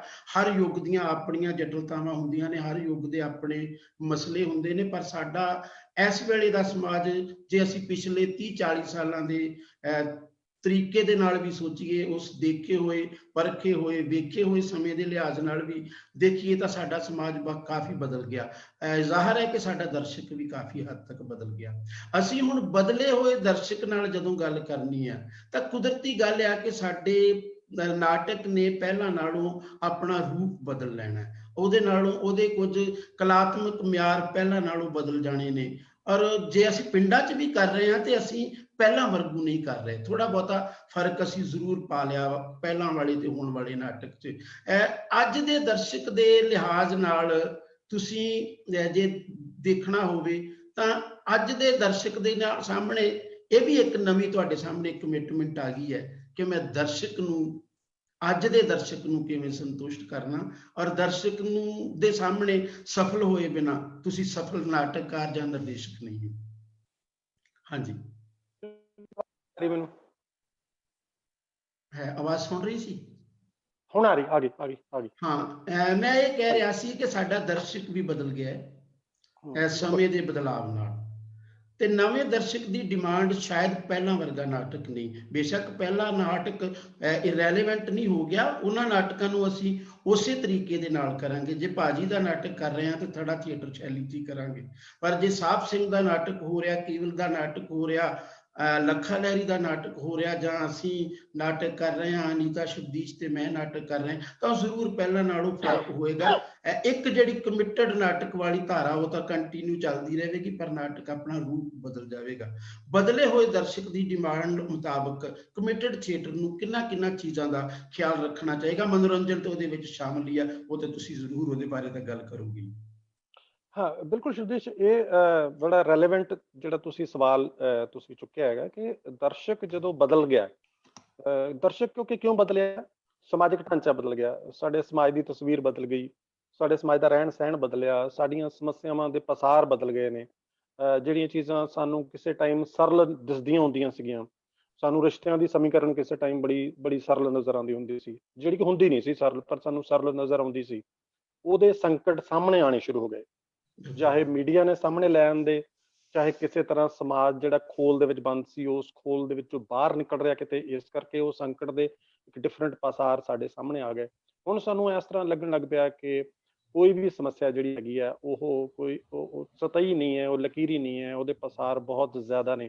ਤੇ ਜਦ ਤੱਕ ਅਸੀਂ ਉਹਨਾਂ ਸਾਰੇ ਪਸਾਰਾਂ ਦੇ ਵਿੱਚੋਂ ਮੈਕਸਿਮਮ ਉਹਦੀਆਂ ਡਾਇਮੈਂਸ਼ਨਸ ਨੂੰ ਅਸੀਂ ਨਹੀਂ ਪਕੜਾਂਗੇ ਤੇ ਅਸੀਂ ਦਰਸ਼ਕ ਦੇ ਹਾਣ ਦੇ ਨਹੀਂ ਬਣਾਂਗੇ। ਉਹਦੇ ਲਈ ਇੱਕ ਕਮਿਟਮੈਂਟ ਦਾ ਇੱਕ ਦੂਸਰਾ ਲੈਵਲ ਹੈ ਜਿਹੜਾ ਮੈਂ ਜ਼ਰੂਰ ਸਾਂਝਾ ਕਰਨਾ ਚਾਹੁੰਦਾ ਤੁਹਾਡੇ ਨਾਲ। ਉਹ ਇਹ ਹੈ ਕਿ ਜੇ ਮੈਂ ਥੀਏਟਰ ਦਾ ਕਲਾਕਾਰ ਹਾਂ ਔਰ ਮੈਂ ਕਹਿੰਦਾ ਕਿ ਮੈਂ ਕਮਿਟਡ ਕਲਾਕਾਰ ਹਾਂ, ਤਾਂ ਕੀ ਜਿਹੜੀ ਮੇਰੀ ਕਮਿਟਮੈਂਟ ਹੈ ਕੀ ਉਹਦੀ ਪਰਿਭਾਸ਼ਾ ਸਿਰਫ ਇੰਨੀ ਹੈ ਕਿ ਮੈਂ ਸਮਾਜ ਪ੍ਰਤੀ ਚੇਤੰਨ ਹਾਂ? ਕੀ ਉਹਦੀ ਪਰਿਭਾਸ਼ਾ ਸਿਰਫ ਇੰਨੀ ਹੈ ਕਿ ਮੈਂ ਸਮਾਜ ਦੇ ਦੱਬੇ ਕੁਚਲੇ ਵਰਗ ਦੇ ਪ੍ਰਤੀ ਚੇਤੰਨ ਹਾਂ, ਮੈਂ ਉਹਨਾਂ ਦੀ ਗੱਲ ਕਰਦਾ, ਮੈਂ ਉਹਨਾਂ ਦੇ ਫਿਕਰਾਂ ਦੀ ਬਾਂਹ ਫੜਦਾ? ਕੀ ਕਮਿਟਮੈਂਟ ਸਿਰਫ ਇੰਨੀ ਹੈ? ਨਹੀਂ। ਜੇ ਇੰਨੀ ਹੈ ਕਮਿਟਮੈਂਟ, ਫਿਰ ਮੈਨੂੰ ਰੰਗਕਰਮੀ ਬਣਨ ਦੀ ਕੋਈ ਲੋੜ ਨਹੀਂ ਹੈ, ਫਿਰ ਮੈਨੂੰ ਨਾਟਕਕਾਰ ਬਣਨ ਦੀ ਕੋਈ ਲੋੜ ਨਹੀਂ ਹੈ, ਫਿਰ ਮੈਨੂੰ ਨਿਰਦੇਸ਼ਕ ਜਾਂ ਅਦਾਕਾਰ ਬਣਨ ਦੀ ਕੋਈ ਲੋੜ ਨਹੀਂ ਹੈ। ਇਹ ਕੰਮ ਕੋਈ ਹੋਰ ਵੀ ਕਰ ਦੇਗਾ, ਔਰ ਬਹੁਤ ਸਾਰੇ ਲੋਕ ਮੇਰੇ ਤੋਂ ਬਿਹਤਰ ਇਹ ਕੰਮ ਕਰ ਰਹੇ ਨੇ, ਅਗਰ ਸਮਾਜਿਕ ਫਿਕਰਾਂ ਦੀ ਬਾਂਹ ਹੀ ਫੜਨੀ ਹੈ। ਬੇਸਿਕਲੀ ਮੈਂ ਕਲਾਕਾਰ ਹਾਂ, ਬੇਸਿਕਲੀ ਮੈਂ ਰੰਗਕਰਮੀ ਹਾਂ। ਮੇਰਾ ਜਿਹੜਾ ਤਰੀਕਾ ਆ ਗੱਲ ਕਹਿਣ ਦਾ ਉਹ ਕਲਾ ਹੈ। ਇਸ ਕਰਕੇ ਮੇਰੀ ਜਿਹੜੀ ਕਮਿਟਮੈਂਟ ਹੈ ਉਹ ਦੋ ਧਾਰੀ ਹੋਣੀ ਚਾਹੀਦੀ ਹੈ। ਇੱਕ ਤਾਂ ਮੇਰੀ ਕਮਿਟਮੈਂਟ ਹੋਣੀ ਚਾਹੀਦੀ ਉਸ ਸਮਾਜ ਪ੍ਰਤੀ, ਉਸ ਦਰਸ਼ਕ ਪ੍ਰਤੀ ਜਿਸ ਦੇ ਲਈ ਮੈਂ ਨਾਟਕ ਕਰ ਰਿਹਾ ਜਾਂ ਜਿਸ ਨੇ ਮੇਰੇ ਨਾਟਕ ਨੂੰ ਦੇਖਣਾ। ਦੂਸਰੀ ਕਮਿਟਮੈਂਟ ਔਰ ਬਹੁਤ ਇੰਪੋਰਟੈਂਟ ਕਮਿਟਮੈਂਟ ਮੇਰੀ ਆਪਣੇ ਆਰਟ ਪ੍ਰਤੀ ਹੋਣੀ ਚਾਹੀਦੀ ਹੈ ਕਿ ਜੇ ਇੱਕ ਫੌਜੀ ਬੰਦੂਕ ਚਲਾ ਰਿਹਾ ਹੈ, ਉਹ ਆਪਣੇ ਬੰਦੂਕ ਨਾਲ ਵੀ ਉਨਾ ਹੀ ਕਮਿਟਡ ਹੋਣਾ ਚਾਹੀਦਾ ਕਿ ਇੱਕ ਬੰਦੂਕ ਚਲਾਉਣੀ ਕਿਵੇਂ ਹੈ, ਇਹਦੇ 'ਚ ਅਸਲਾ ਕਿੱਥੇ ਪਾਉਣਾ, ਕਿਸ ਵੇਲੇ ਉਹਨੂੰ ਸਾਫ਼ ਕਰਨਾ, ਕਿਵੇਂ ਚਲਾਉਣਾ ਬੰਦੂਕ ਨੂੰ ਕਿ ਤੁਹਾਡਾ ਆਪਣਾ ਮੋਢਾ ਵੀ ਬਚਿਆ ਰਹੇ ਤੇ ਤੁਸੀਂ ਗੋਲੀ ਵੀ ਜਿਹੜੀ ਦੁਸ਼ਮਣ ਤੱਕ ਪਹੁੰਚਾ ਦੇਵੋ। ਸੋ ਉਹ ਆਪਣੇ ਆਰਟ ਪ੍ਰਤੀ ਵੀ ਮੈਨੂੰ ਇੰਨਾ ਕੁ ਕਮਿਟਡ ਹੋਣਾ ਚਾਹੀਦਾ ਕਿ ਮੈਂ ਆਪਣੇ ਆਪ ਨੂੰ ਨਵਿਆਉਂਦਾ ਰਵਾਂ, ਆਪਣੇ ਆਪ ਨੂੰ ਰਿਨਿਊ ਕਰਦਾ ਰਹਾਂ ਕਿ ਮੇਰੀਆਂ ਆਰਟ ਦੀਆਂ ਲੋੜਾਂ ਕੀ ਨੇ, ਮੇਰੀਆਂ ਆਰਟ ਦੀਆਂ ਟੈਕਨੀਕੈਲਿਟੀਜ਼ ਕੀ ਨੇ। ਜੇ ਮੈਂ ਨਾਟਕ ਲਿਖਦਾ ਤਾਂ ਮੈਂ ਜਿਸ ਸਮੇਂ ਦੇ ਵਿੱਚ ਅੱਜ ਨਾਟਕ ਲਿਖ ਰਿਹਾ, ਉਸ ਸਮੇਂ ਦੀਆਂ ਜ਼ਰੂਰਤਾਂ ਕਿਹੋ ਜਿਹੀਆਂ ਨੇ, ਉਸ ਸਮੇਂ ਦੇ ਵਿੱਚ ਜਿਹੜੇ ਪਾਤਰਾਂ ਦੀ ਮੈਂ ਗੱਲ ਕਰ ਰਿਹਾ, ਉਹ ਪਾਤਰ ਕੀ ਉਸੇ ਤਰ੍ਹਾਂ ਅੱਜ ਵੀ ਵਿਚਰਨਗੇ ਜਿਸ ਤਰ੍ਹਾਂ ਉਹ ਅੱਜ ਤੋਂ 30-40 ਸਾਲ ਪਹਿਲਾਂ ਵਿਚਰਦੇ ਸੀ, ਜਾਂ ਕਿ ਉਹਨਾਂ ਦਾ ਵਿਚਰਨ ਦਾ ਤਰੀਕਾ ਬਦਲ ਗਿਆ। ਜੇ ਆਰਥਿਕ ਸੰਕਟ ਦੀ ਹੀ ਗੱਲ ਕਰ ਰਹੇ ਹਾਂ ਤਾਂ ਕੀ ਆਰਥਿਕ ਸੰਕਟ ਦੇ ਵਿੱਚ ਕੁਝ ਨਵੀਆਂ ਡਾਇਮੈਂਸ਼ਨਸ ਵੀ ਆਈਆਂ ਕਿ ਨਹੀਂ ਆਈਆਂ? ਜੇਕਰ ਮੈਂ ਰਿਸ਼ਤਿਆਂ ਦੀ ਗੱਲ ਕਰਦਾ, ਕੀ ਉਹਦੇ ਵਿੱਚ ਕੋਈ ਨਵੀਆਂ ਉਲਝਣਾਂ ਆਈਆਂ ਜਾਂ ਨਹੀਂ ਆਈਆਂ?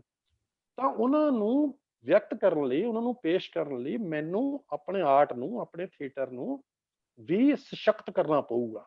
ਉਹਨੂੰ ਵੀ ਚਾਹੇ ਮੈਂ ਵਿਜ਼ੂਅਲੀ ਰਿਚ ਕਰਾਂ, ਚਾਹੇ ਮੈਂ ਉਹਦੇ ਸਬਜੈਕਟ ਨੂੰ ਨਿਭਾਉਣ ਲਈ, ਉਹਦਾ ਨਾਟਕ ਲਿਖਣ ਲਈ, ਜਾਂ ਉਹਦੇ ਡਾਇਰੈਕਟੋਰੀਅਲ ਉਹਦੇ ਵਿੱਚ ਜੋ ਵੀ ਮੈਂ ਗਿਮਿਕਸ ਪਾਣੇ ਆ, ਜਾਂ ਉਹਨੂੰ ਮੈਂ ਕਿਵੇਂ ਤਰੀਕੇ ਨਾਲ ਮੈਂ ਉਹਦੀ ਡਰਾਫਟਿੰਗ ਕਰਨੀ ਹੈ, ਕਿਵੇਂ ਉਹਨੂੰ ਮੈਂ ਨਾਟਕ ਨੂੰ ਘੰਟੇ 1.5 ਘੰਟੇ ਦੇ ਨੂੰ ਬਲੌਕ ਕਰਨਾ ਕਿ ਉਹ ਇੰਟਰਸਟਿੰਗ ਰਵੇ, ਮਜ਼ੇਦਾਰ ਰਵੇ ਔਰ ਕਲਾਤਮਕ ਰਹੇ, ਤਾਂ ਕਿ ਉਹ ਪੌਣੇ 2 ਘੰਟੇ, 1.5 ਘੰਟਾ ਜਾਂ 1 ਘੰਟਾ ਜਿਸ ਨੇ ਮੇਰਾ ਨਾਟਕ ਦੇਖਣਾ, ਉਹ ਇੱਕ ਕਲਾ ਦੇਖ ਰਿਹਾ, ਉਹ ਇੱਕ ਰੰਗਮੰਚ ਦੇਖਣ ਆਇਆ, ਉਹ ਮੇਰੀ ਸਿਰਫ ਗੱਲ ਸੁਣਨ ਨਹੀਂ ਆਇਆ, ਉਹ ਮੇਰਾ ਥੀਏਟਰ ਦੇਖਣ ਆਇਆ। ਸੋ ਮੇਰੀ ਉਹ ਕਮਿਟਮੈਂਟ ਬਣਦੀ ਹੈ। ਤੇ ਜਿੱਥੇ ਅਸੀਂ ਇਹਨਾਂ ਦੋ ਕਮਿਟਮੈਂਟਸ ਦਾ ਬੈਲੈਂਸ ਬਣਿਆ ਦੇਖਦੇ ਹਾਂ, ਉੱਥੇ ਹੀ ਬਿਹਤਰੀਨ ਗੱਲ ਬਣੀ ਹੈ ਔਰ ਉੱਥੇ ਹੀ ਲਗਾਤਾਰਤਾ ਜ਼ਿਆਦਾ ਰਹੀ ਹੈ। ਜੇ ਮੈਂ 1995-96 ਦੇ ਵਿੱਚ ਨਾਟਕ ਲਿਖਦਾ ਇੱਕੋ ਰਸ ਵਲੜਾ, ਤਾਂ ਉਸ ਵੇਲੇ ਕਿਸਾਨੀ ਦੀਆਂ ਜਿਹੜੀਆਂ ਖੁਦਕੁਸ਼ੀਆਂ ਨੇ ਉਹ ਸ਼ੁਰੂ ਹੋਈਆਂ ਸੀ। ਇੱਕਾ ਦੁੱਕਾ ਘਟਨਾਵਾਂ ਸਾਨੂੰ ਸੁਣਨ ਨੂੰ ਮਿਲਦੀਆਂ ਸੀ ਕਿ ਫਲਾਣਾ ਕਿਸਾਨ ਖੁਦਕੁਸ਼ੀ ਕਰ ਗਿਆ, ਬੜੀ ਦੁੱਖ ਦੀ ਗੱਲ ਸੀ। ਉਹਦੇ ਬਾਰੇ ਮੈਂ ਨਾਟਕ ਲਿਖਿਆ। ਉਸ ਵੇਲੇ ਹਾਲਾਤ ਜਿਸ ਤਰ੍ਹਾਂ ਦੇ ਸੀਗੇ ਉਸ ਹਿਸਾਬ ਨਾਲ ਉਹ ਨਾਟਕ ਮੈਂ ਲਿਖਿਆ, ਔਰ ਨਾਟਕ ਉਹ ਕਾਫੀ ਕਹਿੰਦਾ ਮਤਲਬ ਉਹਦੇ 'ਚ ਕਾਫੀ ਡਾਇਲੋਗ ਸੀ, ਕਾਫੀ ਸਾਰੀਆਂ ਗੱਲਾਂ ਹੁੰਦੀਆਂ ਸੀ। ਲੇਕਿਨ ਜਦੋਂ ਮੈਂ ਚੱਲਦਿਆਂ ਇੱਕ ਲੰਬੇ ਸਫ਼ਰ ਤੋਂ ਬਾਅਦ 2019 ਦੇ ਵਿੱਚ ਸਮਾਂ ਵਾਲੀ ਡਾਂਗ ਲਿਖਦਾ, ਗੱਲ ਉਹ ਵੀ ਕਿਸਾਨੀ ਦੀ ਕਰ ਰਿਹਾ ਨਾਟਕ, ਲੇਕਿਨ ਇੰਨੇ ਸਮੇਂ ਦੇ ਵਿੱਚ ਮੈਂ ਇੰਨਾ ਕੁਝ ਬਦਲਦਾ ਹੋਇਆ ਦੇਖ ਲਿਆ, ਇੰਨੇ ਸੰਘਰਸ਼ ਦੇ ਕਿੰਨੇ ਸਾਰੇ ਪੜਾਅ ਬਦਲਦੇ ਹੋਏ ਦੇਖ ਲਏ। ਉਸ ਕਿਸਾਨ ਦੀ ਜਿਹੜੀ ਬਾਹਰੀ ਤੇ ਅੰਦਰੂਨੀ ਜ਼ਿੰਦਗੀ ਦੇ ਸੰਕਟ ਜਿਹੜੇ ਹੈਗੇ ਆ, ਉਹਨਾਂ ਪ੍ਰਤੀ ਮੈਂ ਜ਼ਿਆਦਾ ਅਲਰਟ ਹੋ ਗਿਆ, ਆਪਣੇ ਜ਼ਿੰਦਗੀ ਦੇ ਤਜਰਬੇ ਚੋਂ ਵੀ, ਔਰ ਜਿਹੜਾ ਮੈਂ ਸਮਾਜ ਦੇ ਵਿੱਚ ਤੁਰਿਆ ਫਿਰਦਾ ਰੰਗਮੰਚ ਕਰਕੇ ਉਹਦੇ ਕਰਕੇ ਵੀ। ਤਾਂ ਮੈਨੂੰ ਮਹਿਸੂਸ ਹੋਣਾ ਸ਼ੁਰੂ ਹੋਇਆ ਕਿ ਜਿਹੜਾ ਬਾਹਰੀ ਸੰਕਟ ਨਜ਼ਰ ਆਉਂਦਾ ਹੈ, ਉਹ ਤੇ ਨਜ਼ਰ ਆ ਹੀ ਰਿਹਾ, ਉਸ ਬਾਹਰੀ ਸੰਕਟ ਦੇ ਪਿੱਛੇ ਕੁਝ ਇਸ ਤਰ੍ਹਾਂ ਦੇ ਸੰਕਟ ਵੀ ਨੇ ਜਿਹੜੇ ਕਿ ਅਣਗੌਲੇ ਹੀ ਰਹਿ ਜਾਂਦੇ ਨੇ। ਉਹਦੀਆਂ ਵਿਅਕਤੀਗਤ ਲੋੜਾਂ, ਉਹਦੀਆਂ ਸਮਾਜਿਕ ਲੋੜਾਂ, ਉਹਦੀਆਂ ਪਰਿਵਾਰਕ ਲੋੜਾਂ ਵੀ ਇਸੇ ਸੰਕਟ ਕਰਕੇ ਇੱਕ ਆਰਥਿਕਤਾ ਕਾਰਨ ਹੀ ਦਬੀਆਂ ਰਹਿ ਜਾਂਦੀਆਂ ਅੰਦਰ, ਜਿਹੜੀਆਂ ਕਿ ਸਾਹਮਣੇ ਆ ਹੀ ਨਹੀਂ ਸਕਦੀਆਂ। ਇਹਦੇ ਪਿੱਛੇ ਕਾਰਨ ਉਹ ਨਹੀਂ ਹੈ, ਨਾ ਉਹਦੀ ਫੈਮਿਲੀ ਕਾਰਨ ਹੈ, ਕਾਰਨ ਉਹ ਦਬਾਅ ਨੇ, ਜਿਹਨਾਂ ਦਬਾਅ ਦੇ ਵਿੱਚ ਉਹ ਜੀ ਰਿਹਾ। ਉਹ ਛੋਟੀ ਛੋਟੀ ਚੀਜ਼ਾਂ ਮੈਂ ਲਿਆਉਣ ਦੀ ਕੋਸ਼ਿਸ਼ ਕੀਤੀ। ਜਦੋਂ ਉਹ ਚੀਜ਼ਾਂ ਲਿਆਈਆਂ ਤੇ ਮੈਨੂੰ ਇਸ ਗੱਲ ਦੀ ਇੰਨੀ ਪ੍ਰਸੰਨਤਾ ਹੋਈ ਕਿ ਚੰਡੀਗੜ੍ਹ ਜਾਂ ਜਲੰਧਰ ਵਰਗੇ ਸ਼ਹਿਰਾਂ ਦੇ ਵਿੱਚ ਸ਼ੋਅ ਕਰਨ ਤੋਂ ਬਾਅਦ ਜਦੋਂ ਮੈਂ ਉਹਦੇ ਪਿੰਡਾਂ ਵਿੱਚ ਸ਼ੋਅ ਕੀਤੇ, ਤਾਂ ਜਿਹੜੀਆਂ ਉਹਦੇ ਵਿੱਚ ਇਸ ਤਰ੍ਹਾਂ ਦੀਆਂ ਸਟਲ ਚੀਜ਼ਾਂ ਸੀ, ਛੋਟੀਆਂ ਗੱਲਾਂ ਸੀ ਜਿਹੜੀਆਂ ਰਿਸ਼ਤਿਆਂ ਨੂੰ ਲੈ ਕੇ, ਜਾਂ ਛੋਟੇ ਛੋਟੇ ਪਲਾਂ ਨੂੰ, ਉਹਦੇ ਛੋਟੇ ਛੋਟੇ ਦੁੱਖਾਂ ਨੂੰ ਕਿਵੇਂ ਚੁੱਪ ਰਾਹੀਂ ਜਾਂ ਸਿਰਫ ਐਕਸਪ੍ਰੈਸ਼ਨ ਰਾਹੀਂ ਜਾਂ ਸਿਰਫ ਜੈਸਚਰਸ ਰਾਹੀਂ ਜਦੋਂ ਬਿਆਨ ਕੀਤਾ ਹੋਇਆ ਸੀ, ਲੋਕੀ ਉਸ ਨੂੰ ਦੇਖਦੇ ਸੀ, ਲੋਕੀ ਮਾਣਦੇ ਸੀ, ਲੋਕੀ ਸਮਝਦੇ ਸੀ। ਔਰ ਉਹ ਸਮਝ ਦਰਸ਼ਕ ਦੀ, ਇਹਦਾ ਮਤਲਬ ਹੋਇਆ ਕਿ ਦਰਸ਼ਕ ਦੀ ਸਮਝ ਵੀ ਵਿਕਸਿਤ ਹੋਈ ਹੈ ਪੰਜਾਬੀ ਦਾ, ਕਿਉਂਕਿ ਥੀਏਟਰ ਵਿਕਾਸ ਕੀਤਾ ਬਹੁਤ ਜ਼ਿਆਦਾ। ਅੱਜ ਪੰਜਾਬ ਦੇ ਵਿੱਚ ਇੰਨੇ ਜ਼ਿਆਦਾ ਥੀਏਟਰ ਗਰੁੱਪ ਨੇ ਕਿ ਹਰ ਖਿੱਤੇ ਦੇ ਵਿੱਚ ਹਰ ਅਲੱਗ-ਅਲੱਗ ਜਗ੍ਹਾ ਉੱਤੇ ਥੀਏਟਰ ਹੋ ਰਿਹਾ, ਕਿਸੇ ਨਾ ਕਿਸੇ ਤਰੀਕੇ ਦਾ ਥੀਏਟਰ ਹੋ ਰਿਹਾ। ਤੇ ਜਦੋਂ ਥੀਏਟਰ ਹੋ ਰਿਹਾ ਤੇ ਲੋਕੀ ਥੀਏਟਰ ਦੇਖ ਰਹੇ ਨੇ, ਲੋਕਾਂ ਦੀ ਸਮਝ ਵੀ ਵਿਕਸਿਤ ਹੋ ਰਹੀ ਹੈ। ਮੈਨੂੰ ਅੱਜ ਵੀ ਯਾਦ ਹੈ, ਮੇਰਾ ਇੱਕ ਨਾਟਕ ਹੈ ਜ਼ਖਮੀ ਖੰਭਾਂ ਦੀ ਪ੍ਰਵਾਸ। ਸਤੀਸ਼ ਤੁਸੀਂ ਸੁਣ ਰਹੇ ਹੋ ਨਾ? ਹਾਂ ਹਾਂ ਬਿਲਕੁਲ ਸੁਣ ਰਿਹਾ। ਹਾਂ, ਸ਼ੁਕਰੀਆ। ਤੇ ਜ਼ਖਮੀ ਖੰਭਾਂ ਦੀ ਪ੍ਰਵਾਸ ਇੱਕ ਨਾਟਕ ਹੈ, ਉਹ 40-45 ਮਿੰਟ ਦਾ ਨਾਟਕ ਹੈ। ਯੂਥ ਫੈਸਟੀਵਲ ਦੇ ਵਿੱਚ ਸ਼ੁਰੂ ਹੋਇਆ ਸੀ, ਲੇਕਿਨ ਫਿਰ ਉਹਦੇ ਬਹੁਤ ਸਾਰੇ ਸ਼ੋਜ਼ ਪੰਜਾਬ ਦੇ ਵਿੱਚ ਹੋਏ। ਉਹਦੇ 'ਚ ਇੱਕ ਡਿਫਰੈਂਟ ਕਿਸਮ ਦਾ ਸੰਕਟ ਪੇਸ਼ ਸੀਗਾ ਕਿ ਇੱਕ ਦਲਿਤ ਵਿਅਕਤੀ ਹੈ ਜਿਹੜਾ ਕਿ ਪੜ੍ਹਨ ਨੂੰ ਬੜਾ ਤੇਜ਼ ਸੀ, ਔਰ ਉਹ ਪ੍ਰੋਗਰੈਸਿਵ ਵੀ ਸੀ। ਜਦੋਂ ਕਾਲਜ ਦੇ ਵਿੱਚ ਸੀ ਉਹ ਥੀਏਟਰ ਵੀ ਕਰਦਾ ਸੀ, ਉਹਨੇ ਭਗਤ ਸਿੰਘ ਦਾ ਰੋਲ ਵੀ ਕੀਤਾ ਸੀ। ਲੇਕਿਨ ਹੌਲੀ ਹੌਲੀ ਇਹੋ ਜਿਹੇ ਸੰਕਟ ਦੇ ਵਿੱਚ ਉਹ ਘਿਰ ਗਿਆ ਕਿ ਉਹ ਨਸ਼ਿਆਂ ਦਾ ਸ਼ਿਕਾਰ ਹੋ ਗਿਆ, ਔਰ ਉਹ ਜ਼ਿੰਦਗੀ ਤੋਂ ਆਵਾਜ਼ਾਰ ਹੋ ਗਿਆ, ਔਰ ਜ਼ਿੰਦਗੀ ਦਾ ਸੰਘਰਸ਼ ਉਹਨੇ ਛੱਡਤਾ। ਉਹਨੂੰ ਲੱਗਦਾ ਵੀ ਇਹ ਜ਼ਿੰਦਗੀ 'ਚ ਹੁਣ ਕੁਛ ਨਹੀਂ ਹੋ ਸਕਦਾ। ਤੇ ਉਹ ਆਰਥਿਕ ਸੰਕਟ ਦੇ ਵਿੱਚ ਉਹਦੀ ਵਾਈਫ ਹੈ ਜਿਹੜੀ, ਉਹ ਇੱਕ ਵੱਡੇ ਬੰਦੇ ਦੇ ਨਾਲ ਉਹਨੂੰ ਕੰਪਰੋਮਾਈਜ਼ ਕਰਨਾ ਪੈ ਜਾਂਦਾ ਤਾਂ ਕਿ ਆਪਣੀ ਬੇਟੀ ਦਾ ਜਿਹੜਾ ਹੈਗਾ ਉਹ ਪੜ੍ਹਾਈ ਦਾ ਖਰਚਾ ਉਹ ਚੁੱਕ ਸਕੇ। ਹੁਣ ਉਹ ਸਾਰਾ ਉਸ ਸੰਕਟ ਦੇ ਵਿੱਚੋਂ ਉਹ ਨਾਟਕ ਚੱਲਦਾ ਹੈ, ਲੇਕਿਨ ਉਹਦੇ ਅੰਦਰ ਜਿਹੜਾ ਭਗਤ ਸਿੰਘ ਦਾ ਉਹਨੇ ਰੋਲ ਕੀਤਾ ਸੀ, ਉਹਨੂੰ ਕਿਤੇ ਨਾ ਕਿਤੇ ਹੌਂਟ ਕਰਦਾ। ਉਹ ਸੁੱਤਾ ਪਿਆ ਹੜਬੜਾ ਕੇ ਗੱਲਾਂ ਕਰਦਾ ਭਗਤ ਸਿੰਘ ਦੇ ਨਾਲ, ਉਹਦਾ ਦੋਸਤ ਆਂਦਾ, ਉਹ ਉਹਦੇ ਨਾਲ ਗੱਲਾਂ ਕਰਦਾ। ਕਾਫੀ ਮਨੋਵਿਗਿਆਨਕ ਪੱਧਰ ਦੇ ਉੱਤੇ ਉਹ ਨਾਟਕ ਤਕਰੀਬਨ ਅੱਧਾ ਵਿਚਰਦਾ। ਅਖੀਰ ਦੇ ਵਿੱਚ ਫਿਰ ਅੰਦਰੋਂ ਉਹਨੂੰ ਲੱਗਦਾ ਕਿ ਯੈਸ ਹੈ ਨਾ, ਮੈਨੂੰ ਕੁਝ ਕਰਨਾ ਚਾਹੀਦਾ, ਤੇ ਉਸ ਵਿਲਨ ਨੂੰ ਬੋਤਲ ਮਾਰ ਕੇ, ਉਹੀ ਬੋਤਲ ਜਿਹੜੀ ਦੇ ਕੇ ਗਿਆ ਸੀ, ਕਰ ਦਿੰਦਾ। ਹੁਣ ਇਹ ਨਾਟਕ ਸੀ, ਮੈਨੂੰ ਯਾਦ ਹੈ ਕਿ ਕਾਮਾਂ ਦੇ ਲਾਗੇ, ਨਵਾਂ ਸ਼ਹਿਰ ਤੋਂ ਅੱਗੇ ਬੰਗਿਆਂ ਦੇ ਲਾਗੇ ਇੱਕ ਪਿੰਡ ਦੇ ਵਿੱਚ ਮੈਂ ਇਹ ਨਾਟਕ ਕਰ ਰਿਹਾ ਸੀ। ਤੇ ਉੱਥੇ ਜਦੋਂ ਨਾਟਕ ਖਤਮ ਹੋ ਗਿਆ, ਨਾਟਕ ਖਤਮ ਹੋਣ ਤੋਂ ਬਾਅਦ ਮੈਂ ਤਾਂ ਚਲਦਿਆਂ ਚਲਦਿਆਂ, ਮੈਂ ਇੱਕ ਮੋਟਰ ਸੀ ਲਾਗੇ, ਮੈਂ ਉਸ ਮੋਟਰ ਦੇ ਪਿਛਲੇ ਪਾਸੇ ਨੂੰ ਚਲਾ ਗਿਆ। ਤੁਹਾਨੂੰ ਪਤਾ ਹੀ ਹੈ ਪਿੰਡਾਂ ਵਿੱਚ ਕਈ ਵਾਰੀ ਹੁੰਦਾ ਕਿ ਟਾਇਲਟ ਵਗੈਰਾ ਦੀ ਸੁਵਿਧਾ ਨਹੀਂ ਹੁੰਦੀ ਜਾਂ ਕਿਸ ਤਰ੍ਹਾਂ। ਮੈਂ ਉੱਧਰ ਗਿਆ ਤੇ ਉੱਥੇ 2-3 ਜਣੇ ਗੱਲਾਂ ਕਰ ਰਹੇ ਇੱਕ ਦੂਜੇ ਨਾਲ। ਉਹਨਾਂ ਨੇ ਮੈਨੂੰ ਨਹੀਂ ਦੇਖਿਆ। ਉਹ ਬੰਦਾ ਇੱਕ ਸਧਾਰਨ ਕੁੜਤਾ ਪਜਾਮਾ ਉਹਨੇ ਪਾਇਆ, ਸਿਰ ਤੇ ਪਰਨਾ ਬੰਨਿਆ। ਉਹ ਮੈਨੂੰ ਕਹਿੰਦਾ, ਉਹਨੂੰ ਦੂਸਰੇ ਨੂੰ ਗੱਲਾਂ ਕਰ ਰਿਹਾ, ਤੂੰ ਸਾਹਿਬ ਸਿੰਘ ਦਾ ਨਾਟਕ ਦੇਖਿਆ? ਕਹਿੰਦਾ ਹਾਂ ਦੇਖਿਆ।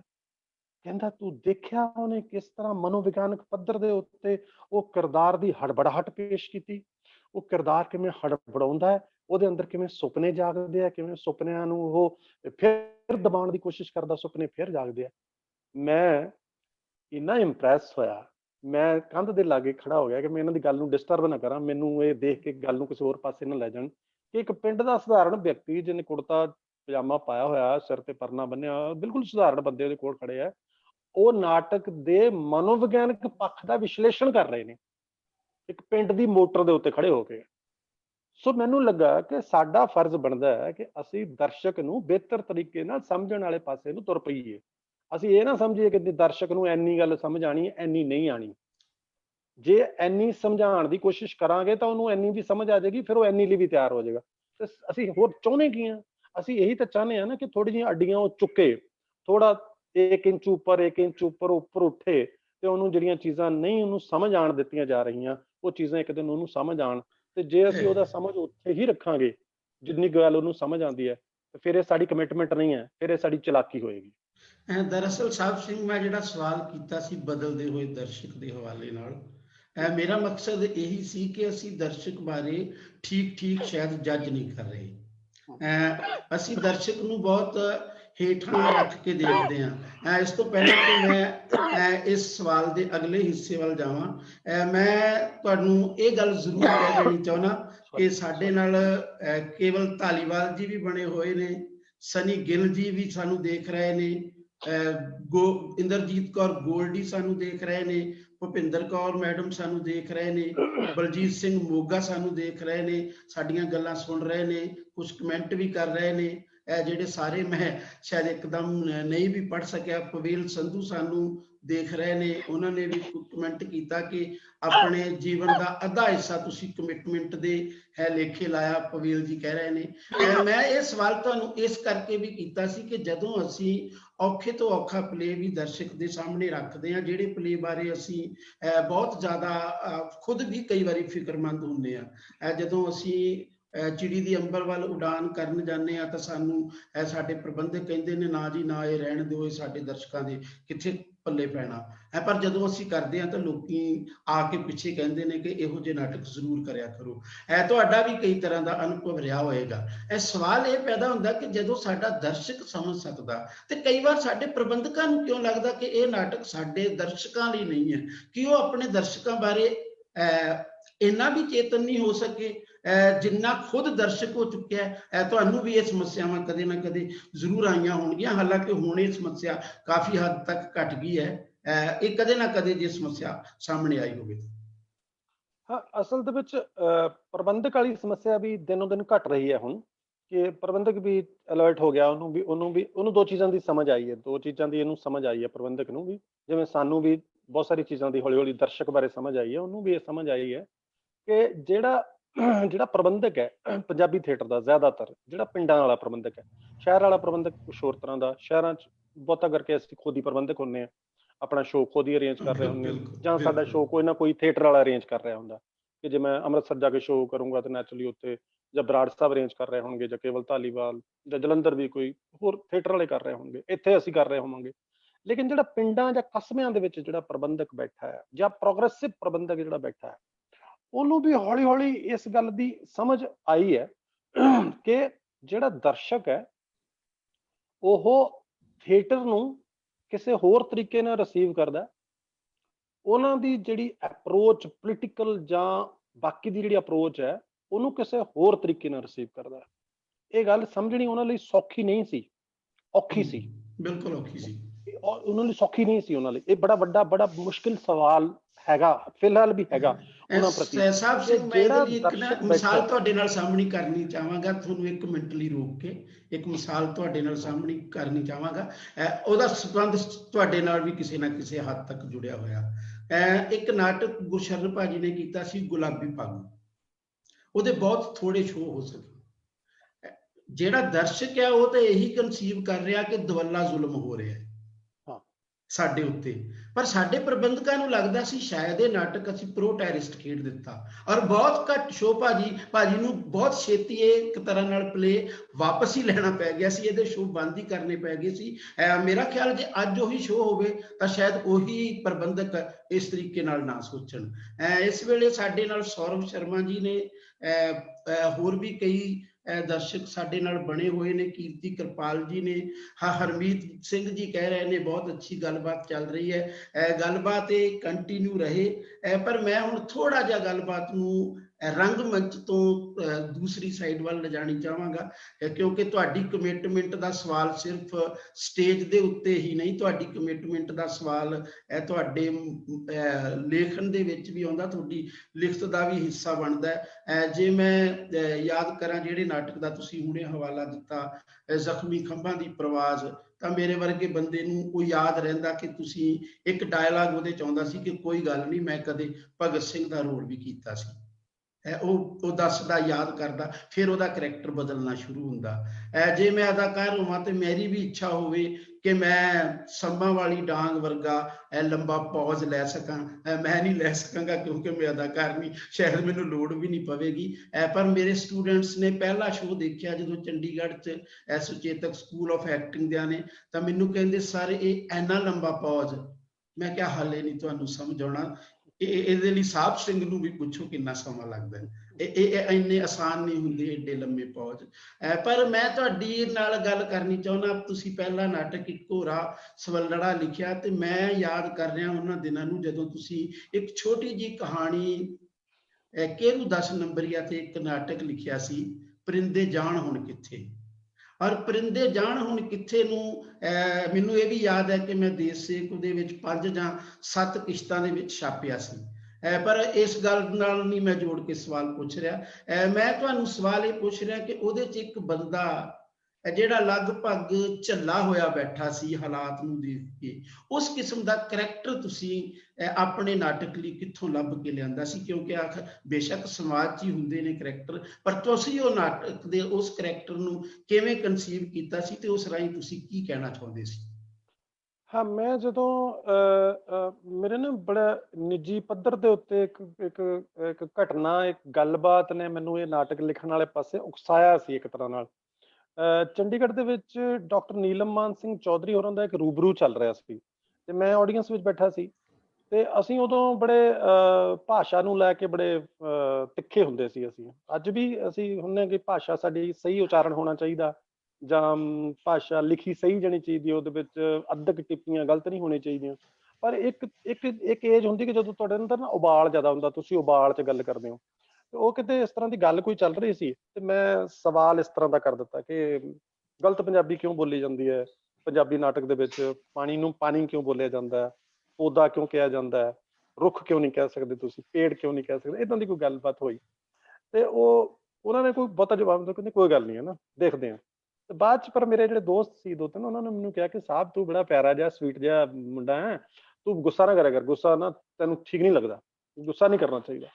ਮੈਨੂੰ ਇਹ ਗੱਲ ਤਕਲੀਫ ਦਿੰਦੀ, ਮੈਂ ਕਿਹਾ ਇਹ ਕੀ ਗੱਲ ਹੋਈ? ਇੱਕ ਬੰਦਾ ਹੈ, ਇਨਸਾਨ ਹੈ, ਉਹਦੇ 'ਚ ਸਾਰੇ ਤਰ੍ਹਾਂ ਦੇ ਗੁਣ ਹੁੰਦੇ, ਉਹਨੂੰ ਗੁੱਸਾ ਵੀ ਆ ਸਕਦਾ ਕਿਸੇ ਟਾਈਮ, ਉਹ ਪਿਆਰ ਵੀ ਕਰੂਗਾ, ਉਹ ਖਿਝ ਵੀ ਸਕਦਾ ਜਾਂ ਕਿੱਦਾਂ। ਉਹਨਾਂ ਦਿਨਾਂ 'ਚ ਮੈਂ ਕੇਰੂ 10 ਨੰਬਰੀਆ ਕਹਾਣੀ ਪੜ੍ਹ ਰਿਹਾ ਸੀ ਤੇ ਮੈਨੂੰ ਕਿਤੇ ਨਾ ਤੰਦ ਜੁੜਦੀ ਲੱਗੀ ਵੀ ਕੇਰੂ 10 ਨੰਬਰ ਜਦੋਂ ਤਾਂ ਬਦਮਾਸ਼ ਸੀ, ਉਦੋਂ ਤਾਂ ਹਰ ਇੱਕ ਬੰਦਾ ਉਹਦੇ ਸਾਹਮਣੇ ਲਿਖਦਾ ਸੀ, ਉਹ ਜੇ ਕੋਈ ਗਲਤੀਆਂ ਵੀ ਕਰਦਾ ਸੀ, ਔਰਤਾਂ ਚੁੱਕ ਲਿਆਂਦਾ ਸੀ, ਧੱਕੇ ਕਰਦਾ ਸੀ, ਤਾਂ ਵੀ ਕੋਈ ਪ੍ਰੋਬਲਮ ਨਹੀਂ ਸੀ। ਤੇ ਜੇ ਹੁਣ ਜੋ ਸਾਊ ਬਣਾਤਾ ਉਹਦੀ ਔਰਤ ਨੇ ਉਹਨੂੰ, ਤੇ ਹਰ ਬੰਦਾ ਉਹਨੂੰ ਦਬਕਾਉਣ ਵਾਲੇ ਪਾਸੇ ਤੁਲਿਆ ਹੋਇਆ। ਤਾਂ ਇਸ ਕਰਕੇ ਮੈਂ ਨਾ ਉਸ ਨਾਟਕ ਨੂੰ ਲਿਖਣਾ ਸ਼ੁਰੂ ਕੀਤਾ। ਜਦੋਂ ਮੈਂ ਉਸ ਨਾਟਕ ਨੂੰ ਲਿਖਣਾ ਸ਼ੁਰੂ ਕੀਤਾ ਤਾਂ ਹੁਣ ਗੁਰਬਖਸ਼ ਸਿੰਘ ਪ੍ਰੀਤਲੜੀ ਦੀ ਕਹਾਣੀ 'ਚ ਪਾਤਰ ਤੇ 3 ਹੀ ਨੇ।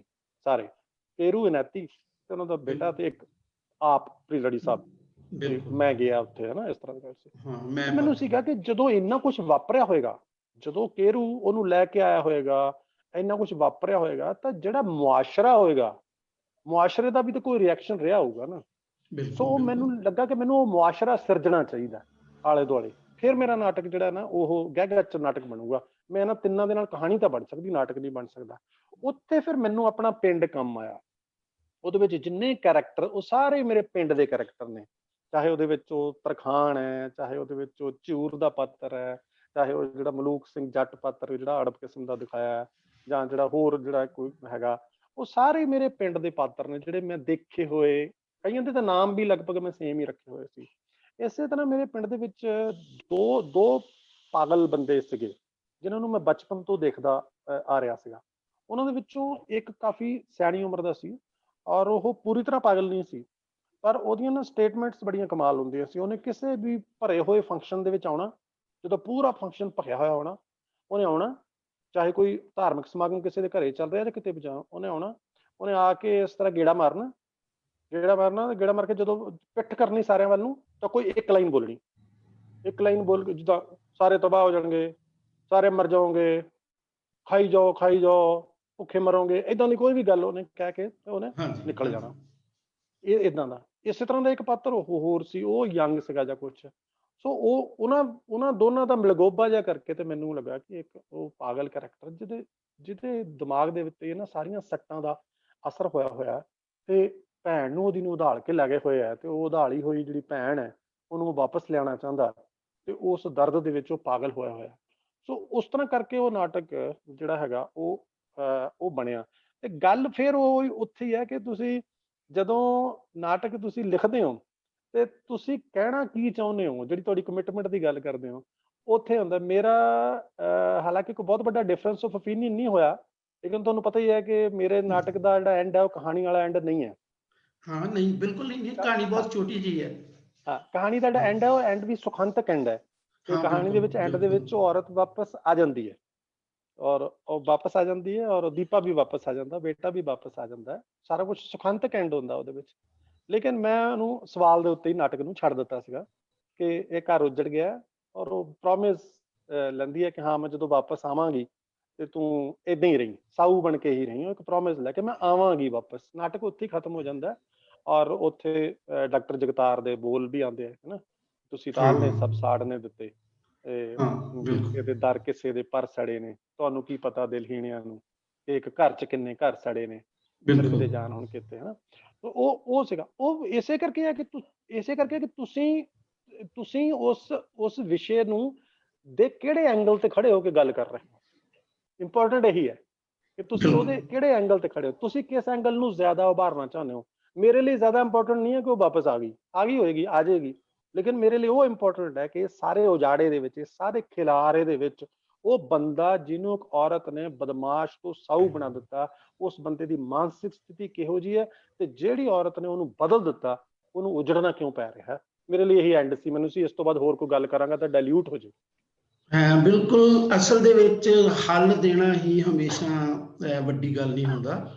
ਵੱਡੀ ਗੱਲ ਹੁੰਦੀ ਹੈ ਕਿ ਤੁਸੀਂ ਐਸਾ ਸਵਾਲ ਛੱਡ ਕੇ ਜਾਓ ਜਿਹਨੂੰ ਦਰਸ਼ਕ ਆਪ ਸੋਚਣ, ਕਿਉਂਕਿ ਅਸੀਂ ਉਹਨਾਂ ਨੂੰ ਭਰ ਕੇ ਨਹੀਂ ਤੋਰ ਦੇਣਾ, ਉਹਨਾਂ ਨੂੰ ਕੁਝ ਸਵਾਲ ਦੇ ਕੇ ਤੋਰਨਾ, ਤਾਂ ਕਿ ਉਹ ਬਾਹਰ ਜਾ ਕੇ ਵੀ ਹਾਲਤ ਤੋਂ ਬਾਹਰ ਵੀ ਕੁਝ ਲੱਭਣ ਦੀ ਕੋਸ਼ਿਸ਼ ਕਰਨ। ਇਸ ਵੇਲੇ ਸਾਨੂੰ ਰਮਨ ਢਿੱਲੋਂ ਜੀ ਦੇਖ ਰਹੇ ਨੇ, ਅਰਵਿੰਦਰ ਕੌਰ ਕਾਲੜਾ ਜੀ ਇੱਕ ਸਵਾਲ ਵੀ ਕਰ ਰਹੇ ਨੇ ਕਿ ਨਾਟਕ ਦਾ ਜਮਾਤੀ ਕਿਰਦਾਰ ਵੀ ਹੁੰਦਾ ਹੈ, ਉਹਦੇ ਬਾਰੇ ਵੀ ਗੱਲ ਕਰੋ। ਮੇਰਾ ਖਿਆਲ ਕਮਿਟਡ ਥੀਏਟਰ ਦੇ ਵਿੱਚ ਜਮਾਤੀ ਕਿਰਦਾਰ ਵਾਲੀ ਗੱਲ ਹੁੰਦੀ ਆ, ਪਰ ਮੈਂ ਚਾਹਾਂਗਾ ਸਾਹਿਬ ਸਿੰਘ ਆਪਣੇ ਤਰੀਕੇ ਨਾਲ ਇਹਦਾ ਜਵਾਬ ਦੇਣ। ਨਾਲ ਦੀ ਨਾਲ ਮੈਂ ਇਹ ਵੀ ਚਾਹਾਂਗਾ ਕਿ ਕ੍ਰੀਏਟਿਵ ਜਿਹੜਾ ਪ੍ਰੋਸੈਸ ਆ ਤੁਹਾਡਾ, ਕਈ ਵਾਰੀ ਜਿਹੜੇ ਬਹੁਤ ਜ਼ਿਆਦਾ ਕਮਿਟਡ, ਮੈਂ ਇਹ ਨਹੀਂ ਕਹਿੰਦਾ ਕਿ ਉਹ ਮਾੜੀ ਚੀਜ਼ ਹੈ, ਬਹੁਤ ਜ਼ਿਆਦਾ ਕਮਿਟਡ ਲੋਕ ਜਿਹੜੇ ਹੁੰਦੇ, ਤੁਹਾਨੂੰ ਕਈ ਵਾਰੀ ਕ੍ਰੀਏਟਿਵ ਫਰੀडम ਨਹੀਂ ਲੈਣ ਦੇਣੀ ਚਾਹੁੰਦੇ ਹੁੰਦੇ। ਇਹ ਵੀ ਇੱਕ ਆਪਣੇ ਆਪ ਦੇ ਵਿੱਚ ਸਮੱਸਿਆ।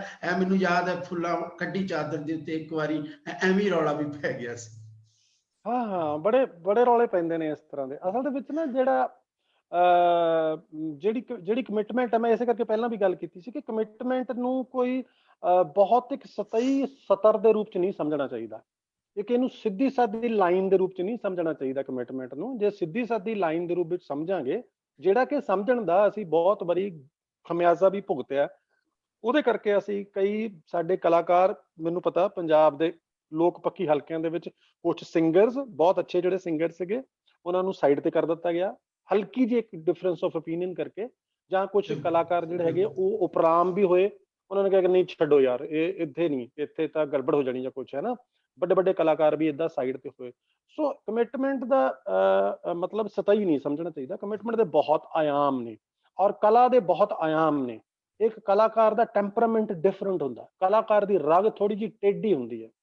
ਕਲਾਕਾਰ ਨੇ ਆਪਣੀ ਕਲਾ ਨੂੰ ਜਿਉਂਦੇ ਰੱਖਣ ਵਾਸਤੇ, ਆਪਣੇ ਆਪ ਨੂੰ ਜਿਉਂਦੇ ਰੱਖਣ ਵਾਸਤੇ, ਕਿ ਉਹ ਇੱਕ ਸਜੀਵ ਕਲਾਕਾਰ ਦੇ ਤੌਰ ਤੇ ਵਿਚਰੇ, ਇੱਕ ਮੁਰਦਾ ਕਲਾਕਾਰ ਜਾਂ ਇੱਕ ਟਫ ਪੱਥਰ ਕਲਾਕਾਰ ਦੇ ਤੌਰ ਤੇ ਉਹ ਨਾ ਵਿਚਰੇ। ਉਹ ਇੱਕ ਇਹੋ ਜਿਹੇ ਕਲਾਕਾਰ ਦੇ ਤੌਰ ਤੇ ਵਿਚਰੇ ਜਿੱਥੇ ਇੰਨੀ ਕੁ ਆਪਸ਼ਨ ਉਹਦੇ ਕੋਲ ਹੋਵੇ, ਇੰਨੀ ਕੁ ਹਵਾ ਅੰਦਰ ਉਹ ਆਣ ਦੇਵੇ ਕਿ ਜਿਹੜੇ ਵਿਰੋਧੀ ਵਿਚਾਰ ਨੇ ਉਹ ਵੀ ਇਹ ਨਾ ਕਹਿਣ ਪਹਿਲੇ ਵੀ ਇਹਦੇ ਕੋਲ ਤਾਂ ਜਾਣਾ ਹੀ ਨਹੀਂ, ਵੀ ਇੱਥੋਂ ਤਾਂ ਜੇ ਅਸੀਂ ਗਏ ਵੀ ਤੇ ਟਕਰਾ ਕੇ ਵਾਪਸ ਹੀ ਮੁੜਾਂਗੇ। ਨਹੀਂ, ਇੱਕ ਇਹੋ ਜਿਹੀ ਇੱਕ ਸਪੇਸ ਕ੍ਰੀਏਟ ਹੋਣੀ ਚਾਹੀਦੀ ਜਿੱਥੇ ਹਰ ਵਿਰੋਧ ਕਰਨ ਵਾਲੇ ਨੂੰ ਵੀ ਇਹ ਪਤਾ ਹੋਵੇ ਕਿ ਮੇਰੇ ਵਿਚਾਰ ਪਹੁੰਚਣਗੇ ਜ਼ਰੂਰ। ਉਹ ਗ੍ਰੈਸਪ ਕਿਵੇਂ ਕਰੇਗਾ ਜਾਂ ਉਹ ਸੰਭਾਲੇਗਾ ਜਾਂ ਵਿਰੋਧ ਕਰੇਗਾ, ਇਹ ਬਾਅਦ ਦੀ ਗੱਲ ਹੈ। ਲੇਕਿਨ ਜੇ ਮੈਂ ਪਹਿਲੇ ਇੱਕ ਕਮਿਟਮੈਂਟ ਦੇ ਪੱਧਰ ਦੇ ਉੱਤੇ ਇੱਕ ਦੀਵਾਰ ਖੜੀ ਕਰ ਲਾਂਗਾ, ਚਾਰੇ ਪਾਸੇ ਇੱਕ ਖੋਲ ਸਿਰਜ ਲਾਂਗਾ, ਤਾਂ ਫਿਰ ਇਹਦਾ ਮਤਲਬ ਇਹ ਹੋ ਗਿਆ ਕਿ ਸਮਾਜ ਦੇ ਵਿੱਚ ਜੋ ਇੰਨੇ ਵਿਰੋਧੀ ਵਿਚਾਰ ਤੁਰੇ ਫਿਰ ਰਹੇ ਨੇ, ਜਿਨ੍ਹਾਂ ਵਿਰੋਧ ਦੇ ਵਿਕਾਸ ਦੇ ਵਿੱਚੋਂ, ਵਿਰੋਧ ਚੋਂ ਵਿਕਾਸ ਪੈਦਾ ਹੁੰਦਾ, ਇਹਦਾ ਮਤਲਬ ਕਿ ਮੈਂ ਪਹਿਲੇ ਹੀ ਉਹਦੇ ਵਾਸਤੇ ਦਰਵਾਜ਼ਾ ਬੰਦ ਕਰ ਲਿਆ। ਇਹ ਨਹੀਂ ਹੋਣਾ ਚਾਹੀਦਾ।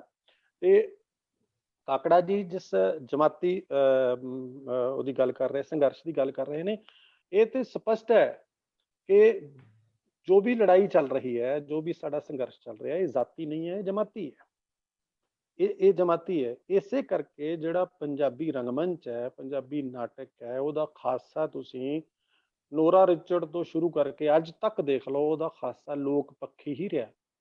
ਉਹ ਲੋਕ ਪੱਖੀ ਇਸੇ ਕਰਕੇ ਰਿਹਾ ਕਿ ਉਹ ਇਸ ਚੀਜ਼ ਤੋਂ ਅਵੇਅਰ ਹੈ ਕਿ ਮੈਂ ਨਾਟਕ ਮੇਰਾ ਕਿੱਥੋਂ ਸ਼ੁਰੂ ਹੋਇਆ ਸੀ। ਜੇ ਆਇਰਲੈਂਡ ਤੋਂ ਆਈ ਹੋਈ ਇੱਕ ਲੇਡੀ ਜਦੋਂ ਆਈ ਸੀ, ਨੰਦਾ ਵਰਗਿਆਂ ਨੂੰ, ਭਟਨਾਗਰ ਵਰਗਿਆਂ ਨੂੰ, ਸਾਹਨੀ ਵਰਗਿਆਂ ਨੂੰ ਨਾਟਕ ਲਿਖਣ ਲਈ ਪ੍ਰੇਰ ਰਹੀ ਹੈ, ਤਾਂ ਉਹ ਉਸ ਪ੍ਰੇਰਨਾ ਦੇ ਵਿੱਚ ਉਹਨਾਂ ਨੂੰ ਕਲਾ ਤਾਂ ਸਿਖਾਈ ਰਹੀ ਹੈ, ਨਾਲ ਇੱਕ ਵੱਡੀ ਗੱਲ ਕੀ ਕਹਿ ਰਹੀ ਹੈ, ਵੱਡੀ ਗੱਲ ਇਹ ਕਹਿ ਰਹੀ ਹੈ ਕਿ ਤੁਸੀਂ ਆਪਣੇ ਨਾਟਕ ਆਪਣੀ ਭਾਸ਼ਾ 'ਚ ਆਪਣੇ ਸਮਾਜ ਦੀਆਂ ਸਮੱਸਿਆਵਾਂ ਦੇ ਵਿੱਚ ਲਿਖੋ, ਜੋ ਤੁਹਾਡੇ ਆਲੇ ਦੁਆਲੇ ਵਾਪਰ ਰਿਹਾ ਉਹਦੀ ਗੱਲ ਕਰੋ, ਫਿਰ ਤੁਸੀਂ ਕਾਮਯਾਬ ਹੋਵੋਗੇ, ਫਿਰ ਲੋਕੀ ਤੁਹਾਨੂੰ ਐਕਸੈਪਟ ਕਰਨਗੇ।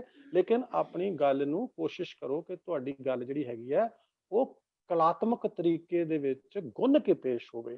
ਇਹ ਦੋ ਚੀਜ਼ਾਂ ਉਹ ਸਿਖਾਉਂਦੀ ਹੈ ਆਪਣੇ ਸਟੂਡੈਂਟਸ ਨੂੰ, ਜਿੱਥੋਂ ਅਸੀਂ ਕਹਿੰਦੇ ਕਿ ਸਾਡਾ ਪੰਜਾਬੀ ਥੀਏਟਰ ਸ਼ੁਰੂ ਹੋਇਆ। ਔਰ ਅੱਗੇ ਚਲਦਿਆਂ ਚਲਦਿਆਂ ਅੱਜ ਅਸੀਂ ਜਿਸ ਮੁਕਾਮ ਤੇ ਖੜੇ ਹਾਂ, ਉਸੇ ਦਾ ਸਮਝ ਲਓ ਇੱਕ ਸਮਝ ਲਓ ਉਹਦਾ ਫੈਲਾਅ ਹੋਇਆ ਹੈ, ਉਹਦੇ ਚ ਵਾਧਾ ਹੋਇਆ। ਵੱਡੇ ਵੱਡੇ ਦਿੱਗਜ ਆਏ ਪੰਜਾਬੀ ਥੀਏਟਰ ਦੇ ਵਿੱਚ, ਵੱਡੇ ਵੱਡੇ ਦਿੱਗਜ ਆਉਂਦੇ ਗਏ, ਉਹ ਬੜੋਤਰੀ ਕਰਦੇ ਗਏ, ਇਸ ਚੀਜ਼ ਨੂੰ ਹੋਰ ਐਕਸਪਲੇਨ ਕਰਦੇ ਗਏ, ਹੋਰ ਇਹਦੇ ਵਿੱਚ ਚੀਜ਼ਾਂ ਵਧਾਉਂਦੇ ਗਏ, ਹੋਰ ਐਡ ਕਰਦੇ ਗਏ, ਟੈਕਨੀਕੈਲਿਟੀਜ਼ ਐਡ ਕਰਦੇ ਗਏ।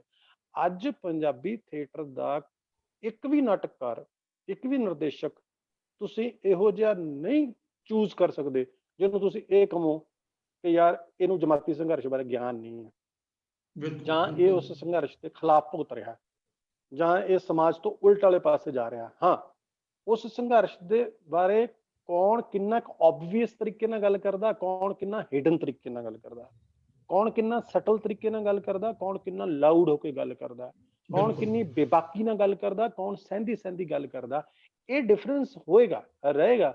ਲੇਕਿਨ ਇੱਕਦਮ ਕਿਸੇ ਦਾ ਖਾਸਾ ਲੋਕ ਦੋਖੀ ਹੋ ਗਿਆ ਹੋਵੇ, ਐਸਾ ਪੰਜਾਬੀ ਥੀਏਟਰ ਦੇ ਵਿੱਚ ਨਹੀਂ ਹੋਇਆ। ਔਰ ਇਸ ਦੀਆਂ ਮੈਂ ਮਤਲਬ ਕਿ ਵੱਡੀ ਉਦਾਹਰਣ ਦਿੰਦਾ ਹੁੰਦਾ ਕਈ ਵਾਰੀ ਕਿ ਗੁਰਸ਼ਰਨ ਭਾਜੀ, ਹਿੰਦੁਸਤਾਨ ਦਾ ਐਸਾ ਕਿਹੜਾ ਅਵਾਰਡ ਹੈ ਜਿਹੜਾ ਗੁਰਸ਼ਰਨ ਭਾਜੀ ਨੂੰ ਨਹੀਂ ਪ੍ਰਾਪਤ ਹੋਇਆ? ਸੰਗੀਤ ਨਾਟਕ ਅਕੈਡਮੀ ਦਾ ਅਵਾਰਡ, ਸਾਹਿਤ ਅਕੈਡਮੀ ਦਾ ਅਵਾਰਡ, ਕਾਲੀਦਾਸ ਅਵਾਰਡ, ਵੱਡੇ ਵੱਡੇ ਅਵਾਰਡ ਜਿਹੜੇ ਕਿ ਵੱਡੇ ਵਪਾਰਕ ਘਰਾਣਿਆਂ ਵੱਲੋਂ ਦਿੱਤੇ ਜਾਣ ਵਾਲੇ ਅਵਾਰਡ ਸੀ ਤੇ ਸਰਕਾਰਾਂ ਵੱਲੋਂ ਦਿੱਤੇ ਜਾਣ ਵਾਲੇ ਅਵਾਰਡ ਸੀ, ਜਾਂ ਲੈਂਗੁਏਜ ਡਿਪਾਰਟਮੈਂਟ ਦਾ ਕੁਝ ਹੈ। ਲੇਕਿਨ ਉਹਨਾਂ ਨੇ ਆਪਣਾ ਲੋਕ ਪੱਖੀ ਖਾਸਾ ਨਹੀਂ ਬਦਲਿਆ। ਉਹਨਾਂ ਨੂੰ ਇਹ ਸੀਗਾ ਕਿ ਹਾਂ ਇਹ ਤਾਂ ਮੇਰੇ ਕੰਮ ਕਰਕੇ ਦਿੱਤੇ ਜਾ ਰਹੇ ਨੇ। ਇਵੇਂ ਅੱਜ ਅਸੀਂ ਕੇਵਲ ਧਾਲੀਵਾਲ ਨੂੰ ਦੇਖਦੇ ਹਾਂ ਕਿ ਗੁਰਸ਼ਰਨ ਸਿੰਘ ਤੇ NSD ਦਾ ਇੱਕ ਮਿਲਗੋਬਾ ਬਣ ਕੇ ਉਹ ਇਨਸਾਨ ਸਾਡੇ ਸਾਹਮਣੇ ਇਸ ਵੇਲੇ ਇੰਸਟੀਚਿਊਟ ਬਣ ਕੇ ਖੜਾ, ਉਹ ਸਰਕਾਰੀ ਸੰਸਥਾਵਾਂ ਨੂੰ ਵੀ ਸੰਭਾਲ ਰਿਹਾ, ਉਹਨਾਂ ਦੀ ਪੈਟਰਨਾਈਜੇਸ਼ਨ ਵੀ ਕਰ ਰਿਹਾ, ਉਹ ਵੱਡੇ ਵੱਡੇ ਸਰਕਾਰੀ ਅਵਾਰਡ ਵੀ ਲੈ ਰਿਹਾ। ਲੇਕਿਨ ਜਦੋਂ ਉਹ ਗਦਰੀ ਬਾਬਿਆਂ ਦੇ ਮੇਲੇ ਤੇ ਜਾਂਦਾ ਹੈ ਜਾਂ ਉਹਦੇ ਨਾਟਕ ਪੇਸ਼ ਹੁੰਦੇ ਨੇ ਕਿਤੇ ਅਲੱਗ-ਅਲੱਗ ਸ਼ਹਿਰਾਂ ਦੇ ਵਿੱਚ ਜਾਂ ਪਿੰਡਾਂ ਦੇ ਵਿੱਚ, ਜਾਂ ਅਸੀਂ ਦੇਖਦੇ ਹਾਂ ਕਿ ਜਿਹੜਾ ਉਹਨਾਂ ਦੇ ਵਿਸ਼ੇ ਹੈ, ਜਿਹੜਾ ਉਹਨਾਂ ਦਾ ਵਿਸ਼ਿਆਂ ਦਾ ਨਿਭਾਅ ਹੈ, ਉਹਦੇ ਵਿੱਚ ਕੋਈ ਡਰ ਨਹੀਂ ਹੈ, ਕੋਈ ਭੈ ਨਹੀਂ ਹੈ, ਸਪਸ਼ਟਤਾ ਹੈ ਕਿ ਮੈਂ ਕਿਹਦੇ ਲਈ ਕਿੱਦਾਂ ਕਰ ਰਿਹਾ। ਸੋ ਇਹ ਇੱਕ ਕੈਰੈਕਟਰ ਹੈ ਜਿਹੜਾ ਸਾਨੂੰ ਮਿਲਿਆ, ਇਹ ਕਰੈਕਟਰ ਸਾਨੂੰ ਪੰਜਾਬੀ ਰੰਗ ਕਰਮੀਆਂ ਨੂੰ ਮਿਲਿਆ, ਇਹ ਕਰੈਕਟਰ ਸਿਰਜਿਆ ਗਿਆ 1913-14 ਤੋਂ ਵੀ ਪਹਿਲਾਂ ਤੋਂ ਸਿਰਜਿਆ ਗਿਆ। ਉਸ ਕਰੈਕਟਰ ਦੀਆਂ ਅੱਗੇ ਤੋਂ ਅੱਗੇ ਯਾਤਰਾ ਹੁੰਦੀ ਸਾਡੇ ਤੱਕ ਪਹੁੰਚੀ ਹੈ, ਤੇ ਸਾਡੇ ਤੋਂ ਜਿਹੜੀ ਅੱਗੇ ਆਉਣ ਵਾਲੀ ਪੀੜ੍ਹੀ ਹੈ, ਬਹੁਤ ਸਾਰੇ ਇਹੋ ਜਿਹੇ ਨੌਜਵਾਨ ਮੁੰਡੇ ਕੁੜੀਆਂ ਨੇ ਜਿਹੜੇ ਸਾਡੇ ਤੋਂ ਅੱਗੇ ਥੀਏਟਰ ਕਰ ਰਹੇ ਨੇ। ਉਹਨਾਂ ਨਾਲ ਵੀ ਜਦੋਂ ਮੈਂ ਕਦੇ ਗੱਲ ਕਰਦਾ ਤੇ ਬੜੀ ਤਸੱਲੀ ਮਹਿਸੂਸ ਹੁੰਦੀ ਹੈ ਕਿ ਉਹ ਵੀ ਗੱਲ ਇਹੀ ਕਰਦੇ ਨੇ, ਗੱਲਾਂ ਏਦਾਂ ਦੀਆਂ ਕਰਦੇ ਨੇ ਉਹ ਵੀ, ਕਿ ਅਸੀਂ ਹੁਣ ਆਹ ਨਾਟਕ ਕਰਨਾ, ਸਮਾਜ ਦੀ ਆਹ ਜਿਹੜੀ ਗੱਲ ਹੈਗੀ ਆ ਅਸੀਂ ਇਹਨੂੰ ਉਭਾਰਨਾ ਚਾਹੁੰਦੇ ਹਾਂ, ਇਸ ਨੂੰ ਅਸੀਂ ਏਦਾਂ ਉਭਾਰਨਾ ਚਾਹੁੰਦੇ ਹਾਂ, ਅਸੀਂ ਫਲਾਣੇ ਪਿੰਡ 'ਚ ਜਾਣਾ ਚਾਹੁੰਦੇ ਹਾਂ, ਫਲਾਣੇ ਲੋਕਾਂ ਤੱਕ ਅਸੀਂ ਲੈ ਕੇ ਜਾਣਾ ਚਾਹੁੰਦੇ ਹਾਂ।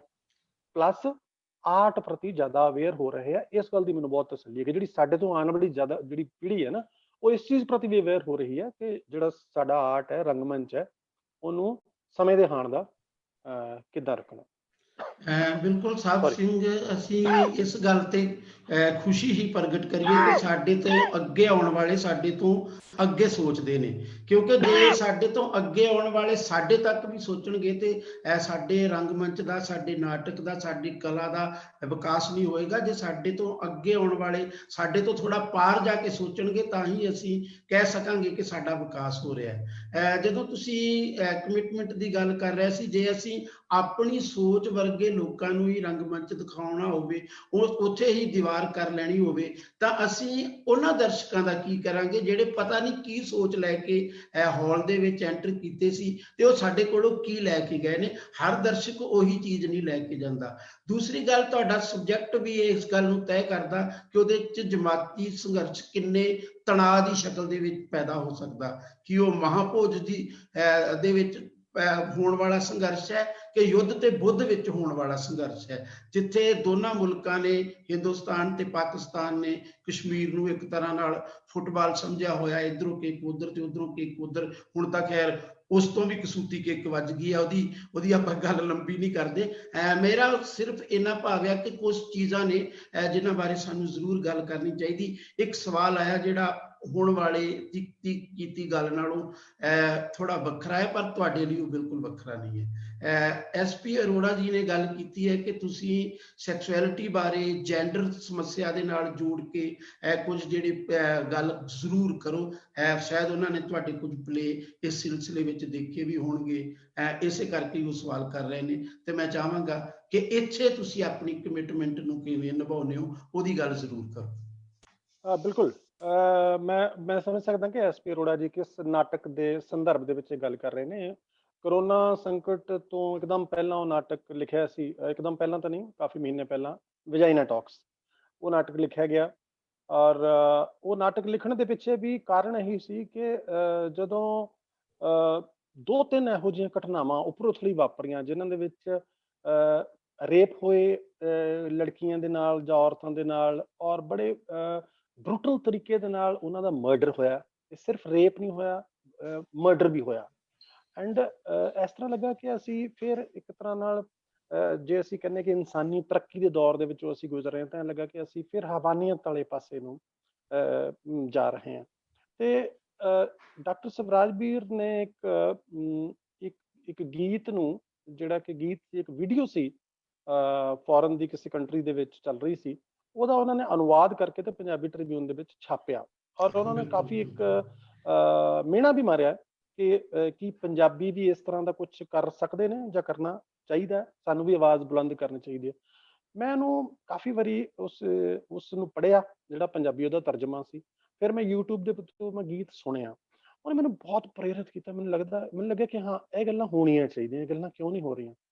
ਫਿਰ ਮੈਂ ਇਤਿਹਾਸ ਪੜ੍ਹਨਾ ਸ਼ੁਰੂ ਕੀਤਾ ਕਿ ਕਿੱਥੋਂ ਇਸ ਤਰ੍ਹਾਂ ਦੀਆਂ ਗੱਲਾਂ ਕਿੱਥੋਂ ਸ਼ੁਰੂ ਹੋਈਆਂ, ਇਤਿਹਾਸ ਵਿੱਚ ਕਿੱਥੇ ਪਈਆਂ ਨੇ, ਸਾਡੇ ਸਮਾਜਿਕ ਵਰਤਾਰੇ ਦੇ ਵਿੱਚ ਕਿੱਥੇ ਪਈਆਂ। ਸਾਡੀ ਪਾਵਰ ਗੇਮ ਹੈ, ਜਿਹੜੀ ਬਹੁਤ ਵੱਡੀ ਪਾਵਰ ਗੇਮ ਨੇ ਸਾਨੂੰ ਇਹ ਸਾਰਾ ਕੁਝ ਕਿਵੇਂ ਦਿੱਤਾ ਹੈ।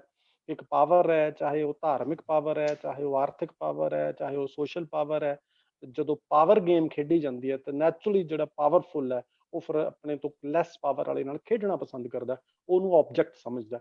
ਸੋ ਉਹ ਜਿਹੜੀ ਆਬਜੈਕਟੀਫਿਕੇਸ਼ਨ, ਜਿਹੜੀ ਵਸਤੂਕਰਨ ਜਿਹੜਾ ਹੈਗਾ, ਮੈਨੂੰ ਲੱਗਦਾ ਸਭ ਤੋਂ ਡੇਂਜਰਸ ਜਿਹੜੀ ਗੱਲ ਹੈਗੀ ਆ ਉਹ ਇਹ ਹੈ। ਉਸ ਵਸਤੂਕਰਨ ਦੇ ਵਿੱਚ ਹੀ ਅਸੀਂ ਇੱਕ ਔਰਤ ਦੇ ਇੱਕ ਅੰਗ ਨੂੰ, ਜਿਹੜਾ ਕਿ ਉਹਦੇ ਸਰੀਰ ਦਾ, ਉਹਦੀ ਅਨਾਟਮੀ ਦਾ ਇੱਕ ਇੰਪੋਰਟੈਂਟ ਅੰਗ ਹੈ, ਜਿਵੇਂ ਕਿ ਮੇਲ ਦਾ ਇੱਕ ਇੰਪੋਰਟੈਂਟ ਅੰਗ ਹੈ, ਇਸ ਤਰ੍ਹਾਂ ਉਹਦਾ ਵੀ ਆ, ਅਸੀਂ ਉਹਨੂੰ ਇੰਨਾ ਮਿਨੀਮਾਈਜ਼ ਕਰ ਦਿੱਤਾ, ਉਹਦੇ ਅਰਥਾਂ ਨੂੰ ਇੰਨੇ ਛੋਟਿਆਂ ਕਰ ਦਿੱਤਾ ਇੱਕ, ਕਿ ਅਸੀਂ ਉਹਨੂੰ ਚੈਰਿਸ਼ ਕਰਨ ਦਾ, ਉਹਨੂੰ ਰੈਲਿਸ਼ ਕਰਨ ਦਾ ਮੌਕਾ ਵੀ ਨਹੀਂ ਦੇ ਰਹੇ, ਉਹਨੂੰ ਪ੍ਰਾਊਡ ਫੀਲ ਕਰਨ ਦਾ ਵੀ ਮੌਕਾ ਨਹੀਂ ਦੇ ਰਹੇ। ਦੋਸਤੀਆਂ ਹੁੰਦੀਆਂ ਨੇ ਔਰਤ ਮਰਦ ਦੀਆਂ, ਮੁੱਢ ਕਦੀਮ ਤੋਂ ਹੁੰਦੀਆਂ ਆਈਆਂ ਨੇ, ਦੋਸਤੀਆਂ ਚੰਗੀਆਂ ਵੀ ਹੁੰਦੀਆਂ, ਬੁਰੀਆਂ ਵੀ ਹੁੰਦੀਆਂ। ਔਰਤ ਮਰਦ ਇੱਕ ਦੂਸਰੇ ਨੂੰ ਫੋਲੋ ਵੀ ਕਰਦੇ ਆ, ਇੱਕ ਦੂਸਰੇ ਨੂੰ ਮਨਾਉਣ ਦੀਆਂ ਵੀ ਕੋਸ਼ਿਸ਼ਾਂ ਕਰਦੇ ਆ, ਇਹ ਸਾਰਾ ਕੁਛ ਇੱਕ ਪ੍ਰੋਸੈਸ ਹੈ। ਲੇਕਿਨ ਇੱਕ ਕਿਸੇ ਨੂੰ ਜ਼ਬਰਦਸਤੀ ਜਾਂਦੇ ਹੋਏ ਸੜਕ ਤੇ ਫੜ ਲੈਣਾ, ਔਰ ਫੜ ਕੇ ਫਿਰ ਸਮੂਹਿਕ 4-4 5-5 ਲੋਕਾਂ ਨਾਲ ਇਕੱਠਿਆਂ ਹੋ ਕੇ ਉਸਨੂੰ ਰੇਪ ਕਰਨਾ, ਉਸ ਤੋਂ ਬਾਅਦ ਇਹ ਵੀ ਤੁਸੀਂ ਹੱਕ ਸਮਝਣਾ ਕਿ ਅਸੀਂ ਇਹਨੂੰ ਹੁਣ ਖਤਮ ਕਰ ਸਕਦੇ ਹਾਂ। ਉਹਨਾਂ ਚੀਜ਼ਾਂ ਨੂੰ ਲੈ ਕੇ ਮੈਂ ਕਾਫੀ ਪੜ੍ਹਨਾ ਸ਼ੁਰੂ ਕੀਤਾ। ਪੜ੍ਹਦਿਆਂ ਨਾਟਕ ਲਿਖਿਆ, ਵਜਾਈਨਾ ਟਾਕਸ ਜਦੋਂ ਲਿਖਿਆ ਤੇ ਬੇਟੀ ਨੂੰ ਮੈਂ ਕਿਹਾ ਆਪਣੀ ਨੂੰ ਕਿ ਮਲਿਕਾ ਵਿਲ ਯੂ ਪਰਫਾਰਮ, ਤੇ ਮਲਿਕਾ ਨੇ ਕਿਹਾ ਕਿ ਪਹਿਲਾਂ ਹੀ ਇਸ ਤਰ੍ਹਾਂ ਦੀ ਥਾਟਸ ਚੱਲ ਰਹੀਆਂ ਸੀ, ਉਹ ਅਸੀਂ ਪਰਫਾਰਮ ਕੀਤਾ। ਔਰ ਉਹ ਜਦੋਂ ਅਸੀਂ ਪਰਫਾਰਮ ਕੀਤਾ ਤੇ ਜਿਹੜੀ ਗੱਲ ਸ਼ਬਦੀਸ਼ ਤੁਸੀਂ ਹੁਣੇ ਕਰ ਰਹੇ ਸੀ ਕਿ ਕੀ ਅਸੀਂ ਆਪ ਤੋਂ ਵਿਰੋਧੀ ਵਿਚਾਰਾਂ ਵਾਲੇ ਨੂੰ ਥੋੜੀ ਸਪੇਸ ਦਿੰਨੇ ਆ ਜਾਂ ਨਹੀਂ ਦਿੰਨੇ, ਮੈਂ ਬਿਲਕੁਲ ਤਿਆਰ ਸੀ ਕਿ ਵਿਰੋਧੀ ਵਿਚਾਰਾਂ ਵਾਲੇ ਵੀ ਜ਼ਰੂਰ ਕਨਫਰੰਟ ਕਰਨਗੇ ਕਿਤੇ ਨਾ ਕਿਤੇ ਮੈਨੂੰ, ਔਰ ਮੈਨੂੰ ਤਿਆਰ ਰਹਿਣਾ ਚਾਹੀਦਾ, ਜਾਂ ਨਹੀਂ ਵੀ ਰਹਿਣਾ ਚਾਹੀਦਾ, ਪਰ ਘੱਟੋ ਘੱਟ ਇੰਨਾ ਕੁ ਰਹਿਣਾ ਚਾਹੀਦਾ ਕਿ ਤੁਹਾਨੂੰ ਕੋਈ ਸਵਾਲ ਇਸ ਤਰ੍ਹਾਂ ਦਾ ਉੱਠ ਸਕਦਾ ਤੁਹਾਡੇ ਉੱਤੇ। ਔਰ ਜਦੋਂ ਅਸੀਂ ਨਾਟਕ ਕੀਤਾ, ਨਾਟਕ ਦੀ ਚਰਚਾ ਜਦੋਂ ਸ਼ੁਰੂ ਹੋਈ, ਪਹਿਲਾਂ ਹੀ ਫੇਸਬੁੱਕ ਵਗੈਰਾ ਦੇ ਉੱਤੇ ਬਹੁਤ ਬਲੰਟ ਤਰੀਕੇ ਨਾਲ ਗਾਲਾਂ ਸ਼ੁਰੂ ਹੋਈਆਂ, ਕਾਫੀ ਗਾਲਮਗਾਲੀ ਲੋਕਾਂ ਨੇ, ਕਾਫੀ ਬਕਵਾਸ ਲੋਕਾਂ ਨੇ ਕਰਨਾ ਸ਼ੁਰੂ ਕੀਤਾ। ਕੁਛ ਨੂੰ ਮੈਂ ਜਵਾਬ ਵੀ ਦਿੱਤਾ, ਪਰ ਫਿਰ ਮੇਰੇ ਕੁਛ ਦੋਸਤਾਂ ਨੇ ਕਿਹਾ ਕਿ ਤੂੰ ਤਾਂ ਜਵਾਬ ਸਟੇਜ ਤੇ ਦੇਣਾ ਹੀ ਹੈ, ਤੂੰ ਇੱਥੇ ਕੋਈ ਜਵਾਬ ਦੇ ਰਿਹਾ। ਮੈਂ ਵੀ ਸਮਝ ਗਿਆ ਕਿ ਠੀਕ ਹੈ। ਫਿਰ ਅਸੀਂ ਜਦੋਂ ਕੀਤਾ, ਔਰ ਮੈਨੂੰ ਯਾਦ ਹੈ ਜਦੋਂ ਅਸੀਂ ਕੀਤਾ, ਮੈਨੂੰ ਬਹੁਤ ਸਾਰੇ ਦੋਸਤਾਂ ਦੇ ਫੋਨ ਆਏ, ਬਹੁਤ ਸਾਰੇ ਦੋਸਤ ਬਾਅਦ ਆ ਕੇ ਮੈਨੂੰ ਮਿਲੇ ਕਿ ਜਦੋਂ ਅਸੀਂ ਨਾਟਕ ਦੇਖਣ ਆਏ ਸੀ ਤੇ ਅਸੀਂ ਕੋਈ ਅੱਛੇ ਵਿਚਾਰ ਲੈ ਕੇ ਨਹੀਂ ਸੀ ਨਾਟਕ ਦੇਖਣ ਆਏ। ਅਸੀਂ ਇਹ ਸੋਚਦੇ ਸੀ ਕਿ ਸਾਹਿਬ ਸਿੰਘ ਕੀ ਕਰ ਰਿਹਾ, ਵਜਾਈਨਾ ਟਾਕਸ ਕੀ ਮਤਲਬ ਹੋਇਆ, ਅੱਛਾ ਇੰਨੇ ਵਧੀਆ ਨਾਟਕ ਕਰਦਾ ਹੁੰਦਾ ਸੀ ਇਹ, ਸਮਾਜ ਬਾਰੇ, ਕਸ਼ਮੀਰ ਬਾਰੇ ਤੇ ਉਹ ਕਿਸਾਨਾਂ ਬਾਰੇ, ਇਹਨੇ ਨਵਾਂ ਕੋਈ ਪੰਗਾ ਪਾ ਲਿਆ ਨੇ।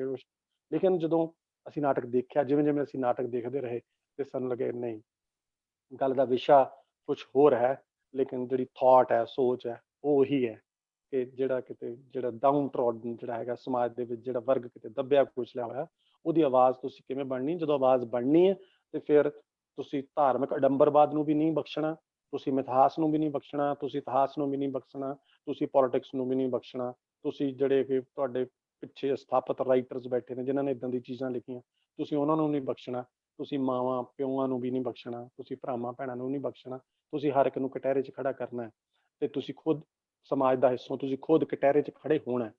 ਉਹ ਅਸੀਂ ਜਦੋਂ ਅੰਮ੍ਰਿਤਸਰ ਸ਼ੋਅ ਕੀਤੇ ਤੇ ਅੰਮ੍ਰਿਤਸਰ ਵੀ ਇਸੇ ਤਰ੍ਹਾਂ ਹੀ ਹੋਇਆ ਕਿ ਇੱਕ ਦੋ ਲੋਕਾਂ ਨੇ ਬਹਿਸ ਕੀਤੀ, ਕਾਫੀ ਬਹਿਸ ਹੋਈ, ਲੇਕਿਨ ਮੈਨੂੰ ਚੰਗਾ ਲੱਗਾ ਕਿ ਇੱਕ ਬਹਿਸ ਹੋਈ ਹੈ। ਆਖਰ ਕਲਾ ਦਾ ਇਹੀ ਤਾਂ ਫਰਜ਼ ਬਣਦਾ ਹੈ ਕਿ ਅਗਰ ਅਸੀਂ ਸਵਾਲ ਕੋਈ ਉਠਾਈਏ ਔਰ ਉਹ ਡਿਬੇਟ ਸ਼ੁਰੂ ਹੋਵੇ। ਅਸੀਂ ਕੁਝ ਬੰਦ ਕਰਨ ਲਈ ਨਾਟਕ ਨਹੀਂ ਲਿਖਦੇ, ਅਗਰ ਅਸੀਂ ਕੋਈ ਆਪਣੀ ਸੋਚ ਥੋਪਣ ਵਾਸਤੇ ਨਾਟਕ ਨਹੀਂ ਲਿਖਦੇ, ਅਗਰ ਅਸੀਂ ਕੋਈ ਅੰਤਮ ਐਲਾਨ ਕਰਨ ਲਈ ਨਾਟਕ ਨਹੀਂ ਕਰਦੇ। ਜੇ ਅਸੀਂ ਅੰਤਮ ਐਲਾਨ ਕਰਨ ਲਈ ਨਾਟਕ ਕਰਾਂਗੇ ਤੇ ਫਿਰ ਸਾਡੇ ਨਾਟਕ ਦਾ ਕੋਈ ਮਕਸਦ ਨਹੀਂ ਰਹਿ ਜਾਏਗਾ।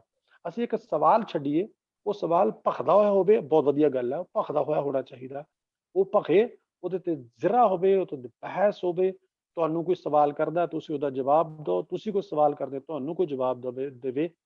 ਤਾਂ ਮੈਨੂੰ ਇਹ ਲੱਗਦਾ ਕਿ ਸਮਾਂ ਆ ਗਿਆ ਕਿ ਅਸੀਂ ਇਹਨਾਂ ਚੀਜ਼ਾਂ ਨੂੰ ਲੈ ਕੇ, ਜਿਹੜੀਆਂ ਚੀਜ਼ਾਂ ਕਿਤੇ ਨਾ ਕਿਤੇ ਦਬੀਆਂ, ਜਿਨ੍ਹਾਂ ਬਾਰੇ ਅਸੀਂ ਗੱਲ ਕਰਨਾ ਜਾਇਜ਼ ਨਹੀਂ ਸਮਝਦੇ, ਅਸੀਂ ਉਹਨਾਂ ਬਾਰੇ ਗੱਲਾਂ ਕਰੀਏ। ਮੈਂ ਜਿਸ ਪੀੜ੍ਹੀ ਨੂੰ ਬਿਲੋਂਗ ਕਰਦਾ, ਉਸ ਪੀੜ੍ਹੀ ਤੇ ਉਸ ਪੀੜ੍ਹੀ ਤੋਂ ਜਿਹੜੀ ਪਹਿਲਾਂ ਦੀ ਪੀੜ੍ਹੀ ਹੈ, ਉਹਨਾਂ ਦੋਨਾਂ ਨੂੰ ਇੱਦਾਂ ਦੇ ਦਬੇ ਹੋਏ ਵਿਸ਼ਿਆਂ ਬਾਰੇ ਜ਼ਿਆਦਾ ਗੱਲ ਕਰਨ ਦੀ ਲੋੜ ਹੈ। ਬਿਲਕੁਲ ਸਾਹਿਬ ਸਿੰਘ, ਕੋਈ ਵੀ ਸਬਜੈਕਟ ਜਿਹੜਾ ਉਹ ਸਾਡੇ ਲਈ ਏਦਾਂ ਦਾ ਨਹੀਂ ਹੈ ਕਿ ਉਹਦੇ ਤੇ ਗੱਲ ਨਹੀਂ ਹੋ ਸਕਦੀ, ਪਰ ਸਵਾਲ ਇਹ ਹੈ ਕਿ ਉਹਦੇ ਤੇ ਗੱਲ ਅਸੀਂ ਕਿਸ ਅੰਦਾਜ਼ ਵਿੱਚ ਕੀਤੀ ਹੈ। ਗੱਲ ਕਰਨ ਦਾ ਅੰਦਾਜ਼ ਸਾਡਾ ਕੀ ਗੱਲ ਉਹਦੇ ਨਾਲ ਹੀ ਮਾਨੀਖੇਜ਼ ਬਣਦੀ ਹੈ। ਪਵੇਲ ਸੰਧੂ ਨੇ ਇੱਕ ਸਵਾਲ ਕੀਤਾ, ਉਹ ਮੈਂ ਲੈਣਾ ਤੋਂ ਰਹਿ ਗਿਆ। ਉਹਨੇ ਫਿਰ ਜਾ ਕੇ ਕਮੈਂਟ ਕੀਤਾ ਕਿ ਮੇਰੇ ਸਵਾਲ ਦਾ ਜਵਾਬ ਜ਼ਰੂਰ ਸਾਹਿਬ ਸਿੰਘ ਤੋਂ ਲੈ ਕੇ ਦਿਓ। ਸਵਾਲ ਉਹਦਾ ਇਹ ਹੈ ਕਿ ਕੀ ਇੱਕ ਨਿਰਦੇਸ਼ਕ ਦਾ ਕਲਾਕਾਰ ਬਾਰੇ ਕੋਈ ਕਮਿਟਮੈਂਟ ਵਾਲਾ ਮਸਲਾ ਨਹੀਂ ਹੈ। ਇਹਦਾ ਜਵਾਬ ਤੁਸੀਂ ਜ਼ਰੂਰ ਦਿਓ, ਬਹੁਤ ਸੰਖੇਪ ਚ ਦੇਣਾ ਜਵਾਬ। ਬਿਲਕੁਲ ਬਿਲਕੁਲ, ਦੇਖੋ ਨਿਰਦੇਸ਼ਕ ਦਾ ਕਲਾਕਾਰ ਪ੍ਰਤੀ ਅਗਰ ਉਹ ਕਮਿਟਮੈਂਟ ਨਹੀਂ ਰੱਖਦਾ ਤੇ ਹੋਰ ਫਿਰ ਉਹ ਕਿਸ ਪ੍ਰਤੀ ਕਮਿਟਮੈਂਟ ਰੱਖਦਾ? ਉਹਦੀ ਆਪਣੇ ਵਿਸ਼ੇ ਪ੍ਰਤੀ ਕਮਿਟਮੈਂਟ ਹੈ, ਆਪਣੀ ਪ੍ਰੋਡਕਸ਼ਨ ਪ੍ਰਤੀ ਕਮਿਟਮੈਂਟ ਹੈ, ਲੇਕਿਨ ਕਲਾਕਾਰ ਪ੍ਰਤੀ ਉਹਦੀ ਕਮਿਟਮੈਂਟ ਹੈ। ਮੈਨੂੰ ਬਹੁਤ ਜ਼ਿਆਦਾ ਸਪਸ਼ਟ ਨਹੀਂ ਹੋ ਰਿਹਾ ਕਿ ਪਵੇਲ ਸੰਧੂ ਉਸ ਡਾਇਰੈਕਟਰ ਤੇ ਕਲਾਕਾਰ ਦੇ ਰਿਲੇਸ਼ਨ ਦੇ ਵਿੱਚ ਕਮਿਟਮੈਂਟ ਦੇ ਕਿਸ ਪਸਾਰ ਦੀ ਗੱਲ ਕਰ ਰਿਹਾ। ਬਿਲਕੁਲ ਬਿਲਕੁਲ, ਜਿੱਥੋਂ ਤੱਕ ਮੈਂ ਸਮਝਦਾ ਉੱਥੋਂ ਤੱਕ ਇਹ ਹੈਗਾ ਕਿ ਜੇ ਇੱਕ ਨਾਟਕਕਾਰ ਨਾਟਕ ਲਿਖਦਾ ਹੈ, ਇੱਕ ਡਾਇਰੈਕਟਰ ਇੱਕ ਨਾਟਕ ਡਿਜ਼ਾਈਨ ਕਰਦਾ ਹੈ ਤੇ ਉਸਨੂੰ ਐਗਜ਼ੀਕਿਊਟ ਐਕਟਰ ਕਰਦਾ ਹੈ। ਸਟੇਜ ਉੱਤੇ ਉਸਨੂੰ ਐਗਜ਼ੀਕਿਊਟ ਐਕਟਰ ਨੇ ਕਰਨਾ ਤੇ ਉਹਦੇ ਪ੍ਰਤੀ ਅਗਰ ਡਾਇਰੈਕਟਰ ਕਮਿਟਡ ਨਹੀਂ ਹੈ, ਅਗਰ ਕਮਿਟਡ ਦਾ ਮਤਲਬ ਹੈਗਾ ਕਿ ਪਹਿਲੀ ਗੱਲ ਤਾਂ ਕਮਿਟਮੈਂਟ ਦਾ ਲੈਵਲ ਪਹਿਲੇ ਤਾਂ ਇਹ ਹੋਣਾ ਚਾਹੀਦਾ ਕਿ ਕੀ ਉਹ ਉਸ ਐਕਟਰ ਨੂੰ ਕੌਨਫੀਡੈਂਸ 'ਚ ਲੈਂਦਾ ਕਿ ਜੋ ਉਸ ਤੋਂ ਕਰਵਾ ਰਿਹਾ ਕਿ ਉਹਦੀ ਵੀ ਸਮਝ ਨੂੰ ਵਿਕਸਿਤ ਕਰਦਾ ਕਿ ਨਹੀਂ ਕਰਦਾ, ਜਾਂ ਉਹਨੂੰ ਕਹਿੰਦਾ ਕਿ ਨਹੀਂ ਮੈਂ ਇੱਦਾਂ ਲਿਖਿਆ, ਮੈਂ ਇੱਦਾਂ ਚਾਹਨਾ, ਤੂੰ ਇੱਦਾਂ ਕਰ ਦੇ। ਮੈਂ ਇਸ ਚੀਜ਼ 'ਚ ਬਿਲੀਵ ਨਹੀਂ ਕਰਦਾ। ਮੈਂ ਜਦੋਂ ਆਪਣੀ ਬੇਟੀ ਨੂੰ ਵੀ ਨਾਟਕ ਕਰਵਾਇਆ ਸੀ ਵਜਾਈਨਾ ਟਾਕਸ, ਡੇਲੀ ਡਿਸਕਸ਼ਨਸ ਹੁੰਦੀਆਂ ਸੀ। ਮੈਂ ਉਹਨੂੰ ਇਹ ਕਿਹਾ ਹੋਇਆ ਸੀ ਕਿ ਤੂੰ ਕਿਸੇ ਵੀ ਤਰ੍ਹਾਂ ਦਾ ਸਵਾਲ ਮੈਨੂੰ ਪੁੱਛ ਸਕਦੀ ਹੈ ਤਾਂ ਕਿ ਤੇਰਾ ਜਿਹੜਾ ਕੰਫਰਟ ਜ਼ੋਨ ਹੈ, ਇੱਕ ਲੈਵਲ ਆਫ ਕੌਨਫੀਡੈਂਸ ਹੈ, ਉਹ ਵੀ ਸੇਮ ਹੀ ਹੋਣਾ ਚਾਹੀਦਾ ਜਿਸ ਲੈਵਲ ਆਫ ਕੌਨਫੀਡੈਂਸ ਤੇ ਮੈਂ ਵਿਚਰ ਰਿਹਾ, ਤਾਂ ਕਿ ਜਿਹੜਾ ਇੱਕ ਰਿਜ਼ਲਟ ਹੈ ਉਹ ਇੱਕੋ ਜਿਹਾ ਨਿਕਲੇ। ਦੂਸਰੀ ਗੱਲ ਕਿ ਜੇ ਇੱਕ ਮੇਰਾ ਐਕਟਰ ਅਗਰ ਕਿਸੇ ਤਕਲੀਫ 'ਚ ਆਉਂਦਾ ਹੈ, ਅਗਰ ਮੇਰਾ ਇੱਕ ਐਕਟਰ ਹੈ ਕਿਸੇ ਤਕਲੀਫ 'ਚ ਆਉਂਦਾ ਹੈ, ਜ਼ਿੰਦਗੀ ਦੇ ਵਿੱਚ ਕਿਸੇ ਵੀ ਤਰ੍ਹਾਂ ਦੀ ਤਕਲੀਫ 'ਚ ਆ ਸਕਦਾ ਹੈ, ਤੇ ਜੋ ਮੇਰੇ ਤੱਕ ਪਹੁੰਚਦਾ ਹੈ, ਆਪਣੀ ਤਕਲੀਫ ਮੇਰੇ ਨਾਲ ਸ਼ੇਅਰ ਕਰਦਾ, ਤਾਂ ਮੇਰਾ ਇੱਕ ਪਰਿਵਾਰ ਦੇ ਹੈਡ ਦੇ ਤੌਰ ਤੇ ਮੇਰਾ ਇੱਕ ਜ਼ਿੰਮਾ ਬਣਦਾ, ਮੇਰੀ ਇੱਕ ਰਿਸਪੌਂਸਿਬਿਲਿਟੀ ਬਣਦੀ ਹੈ ਕਿ ਮੈਂ ਉਹਦੀ ਗੱਲ ਨੂੰ ਬੜੇ ਠਰਮੇ ਨਾਲ ਸੁਣਾ, ਜਿੰਨੀ ਜ਼ਿਆਦਾ ਤੋਂ ਜ਼ਿਆਦਾ ਉਹਦੀ ਮਦਦ ਕਰ ਸਕਦਾ ਹੋਵਾਂ ਮੈਂ ਕਰਾਂ। ਇਸ ਗੱਲ ਦਾ ਮੈਨੂੰ ਬੜਾ ਮਾਣ ਹੈ ਪਵੇਲ ਕਿ ਅੱਜ ਵੀ ਮੈਂ ਜਿਸ ਨਿੱਜੀ ਪੱਧਰ ਦੇ ਉੱਤੇ ਮੈਂ ਜਿਸ ਸੰਕਟ ਚੋਂ, ਤਬੀਅਤ ਦੇ ਲਹਿਜ਼ੇ ਤੋਂ ਮੈਂ ਕਹਿ ਰਿਹਾ ਲੰਘ ਰਿਹਾ, ਤੇ ਮੈਨੂੰ ਆਪਣੇ ਕਲਾਕਾਰਾਂ ਤੇ ਮਾਣ ਹੈ। ਮੇਰੇ ਜਿੰਨੇ ਵੀ ਕਲਾਕਾਰ ਨੇ, ਮੇਰੇ ਰੰਗਕਰਮੀ ਦੋਸਤ ਨੇ ਜਿਹੜੇ ਇੱਧਰ ਉੱਧਰ ਰਹਿੰਦੇ ਨੇ, ਉਹਨਾਂ ਦੇ ਡੇਲੀ ਮੈਨੂੰ ਫੋਨ ਆਉਂਦੇ ਕਿ ਸਰ ਕਿਸੇ ਵੀ ਤਰ੍ਹਾਂ ਦੀ ਮਦਦ ਤੁਹਾਨੂੰ ਚਾਹੀਦੀ ਹੈ, ਅਸੀਂ ਬੜਾ ਪ੍ਰਾਊਡ ਫੀਲ ਕਰਾਂਗੇ ਕਿ ਤੁਹਾਡਾ ਇੱਕ ਸਾਨੂੰ ਫੋਨ ਆਏਗਾ ਕਿ ਤੁਹਾਨੂੰ ਅਸੀਂ ਕੋਈ ਚੀਜ਼ ਪਹੁੰਚਾ ਸਕੀਏ, ਤੁਹਾਨੂੰ ਕੋਈ ਮੈਡੀਸਨ ਪਹੁੰਚਾ ਸਕੀਏ, ਜਾਂ ਤੁਹਾਨੂੰ ਕੋਈ ਘਰ ਦੀ ਚੀਜ਼ ਪਹੁੰਚਾ ਸਕੀਏ। ਸੋ ਇੱਕ ਦੋਨੋਂ ਪਾਸੇ ਇੱਕ ਇਹੋ ਜਿਹਾ ਇੱਕ ਰਿਲੇਸ਼ਨ ਬਣਿਆ ਰਹਿਣਾ ਚਾਹੀਦਾ, ਕਲਾਕਾਰ ਦਾ ਡਾਇਰੈਕਟਰ ਪ੍ਰਤੀ ਜ਼ਿੰਮੇਵਾਰੀ, ਡਾਇਰੈਕਟਰ ਦੀ ਕਲਾਕਾਰਾਂ ਪ੍ਰਤੀ ਜ਼ਿੰਮੇਵਾਰੀ। ਅਸੀਂ ਜਿਹੜੇ ਰੰਗਮੰਚ ਜਿਨ੍ਹਾਂ ਹਾਲਾਤਾਂ ਦੇ ਵਿੱਚ ਕਰਦੇ ਹਾਂ, ਬੜੇ ਪਰਿਵਾਰਕ ਹਾਲਾਤ ਹੁੰਦੇ ਨੇ, ਔਰ ਸਾਡੀ ਇੱਕ ਦੂਸਰੇ ਪ੍ਰਤੀ ਵੀ ਕਮਿਟਮੈਂਟ ਜਿਹੜੀ ਉਹ ਬਰਕਰਾਰ ਰਹਿਣੀ ਚਾਹੀਦੀ ਹੈ। ਅਗਰ ਅਸੀਂ ਕਿਸੇ ਨੂੰ ਕਿਸੇ ਤਕਲੀਫ ਦੇ ਵਿੱਚ ਛੱਡ ਦਿੰਦੇ ਹਾਂ, ਛੱਡ ਕੇ ਭੱਜਦੇ ਹਾਂ, ਕਿਸੇ ਦੀ ਮਦਦ ਕਰਨ ਤੋਂ ਅਸੀਂ ਭੱਜਦੇ ਹਾਂ, ਅਗਰ ਅਸੀਂ ਕਿਸੇ ਮਦਦ ਕਰਨ ਦੇ ਮੌਕੇ ਪਿੱਠ ਦਿਖਾਉਂਦੇ ਹਾਂ, ਫਿਰ ਅਸੀਂ ਸਹੀ ਨਹੀਂ ਹੈ। ਸਾਨੂੰ ਇੱਕ ਦੂਸਰੇ ਦੀ ਮਦਦ ਕਰਨੀ ਚਾਹੀਦੀ ਹੈ, ਤੇ ਜੋ ਸਾਡੀ ਮਦਦ ਕਰ ਰਿਹਾ ਸਾਨੂੰ ਉਸ ਮਦਦ ਨੂੰ ਯਾਦ ਵੀ ਰੱਖਣਾ ਚਾਹੀਦਾ, ਤੇ ਜਦੋਂ ਉਹਨੂੰ ਕਿਤੇ ਮਦਦ ਦੀ ਲੋੜ ਹੈ ਫਿਰ ਸਾਨੂੰ ਵੀ ਉਸ ਮਦਦ ਦੇ ਵਿੱਚ ਖੜਨਾ ਚਾਹੀਦਾ ਹੈ ਕਿ ਮਿਊਚੁਅਲ ਪ੍ਰੋਸੈਸ ਹੈ। ਬਿਲਕੁਲ ਦੋਸਤੋ, ਜਿਹੜੀ ਗੱਲ ਸਾਹਿਬ ਸਿੰਘ ਕਹਿ ਰਹੇ ਨੇ ਬਹੁਤ ਹੀ ਗੰਭੀਰ ਗੱਲ ਹੈ। ਜਿਹੜੀ ਤਬੀਅਤ ਦਾ ਮਸਲਾ, ਮੈਨੂੰ 3-4 ਵਾਰ ਅਨੀਤਾ ਨੇ ਪੁੱਛਿਆ ਕਿ ਸਾਹਿਬ ਭਾਜੀ ਦੀ ਤਬੀਅਤ ਠੀਕ ਨਹੀਂ, ਫਿਰ ਆਪਾਂ ਹੁਣ ਕੀ ਕਰੀਏ। ਤੇ ਮੈਂ ਉਹਨਾਂ ਨੂੰ ਕਿਹਾ ਕਿ ਮੈਨੂੰ ਲੱਗਦਾ ਕਿ ਸਾਹਿਬ ਸਿੰਘ ਸ਼ੋਗ ਨੂੰ ਮੰਨਣਗੇ, ਪਰ ਫਿਰ ਵੀ ਜੇ ਉਹਨਾਂ ਦੀ ਕੋਈ ਜ਼ਿਆਦਾ ਪ੍ਰੋਬਲਮ ਹੈ ਤਾਂ ਆਪਾਂ ਜ਼ਰੂਰ ਧਿਆਨ ਰੱਖ ਲਈਏ। ਹੁਣ ਵੀ ਜਦੋਂ ਇਹ ਆਪਣੀ ਗੱਲ ਖਤਮ ਕਰਦੇ ਨੇ ਤਾਂ ਮੈਨੂੰ ਕਈ ਵਾਰ ਸਵਾਲ ਲੰਬਾ ਕਰਨਾ ਪੈ ਜਾਂਦਾ ਹੈ, ਕਿਉਂਕਿ ਮੈਨੂੰ ਦਿਸ ਰਿਹਾ ਹੁੰਦਾ ਸਕਰੀਨ ਦੇ ਉੱਤੇ, ਜਿਹੜਾ ਦਰਸ਼ਕ ਨੂੰ ਸ਼ਾਇਦ ਨਹੀਂ ਦਿਸ ਰਿਹਾ ਹੁੰਦਾ, ਕਿ ਸਾਹਿਬ ਸਿੰਘ ਨੂੰ ਥੋੜੀ ਸਮੱਸਿਆ ਆ ਰਹੀ। ਹੁਣ ਵੀ ਤੁਸੀਂ ਸੁਣ ਰਹੇ ਹੋਗੇ ਉਹਨਾਂ ਨੂੰ ਸਮੱਸਿਆ ਆ ਰਹੀ ਹੈ। ਉਹ ਨਾਲ ਦੀ ਨਾਲ ਗਰਮ ਪਾਣੀ ਪੀਂਦੇ ਨੇ, ਪਰ ਉਦੋਂ ਪੀਂਦੇ ਨੇ ਜਦੋਂ ਔਨ ਸਕਰੀਨ ਨਹੀਂ ਹੁੰਦੇ। ਵਿਜੇ ਟੰਡਨ ਸਾਹਿਬ ਜੀ ਕਹਿ ਰਹੇ ਨੇ, Sahib Singh is always original and A long distance runner. ਬਹੁਤ ਤੁਹਾਡੀ ਤਾਰੀਫ ਕਰ ਰਹੇ ਨੇ, ਪਰ ਅਸੀਂ ਹੁਣ ਗੱਲ ਨੂੰ ਬਹੁਤ ਲੰਬੀ ਨਹੀਂ ਕਰਾਂਗੇ।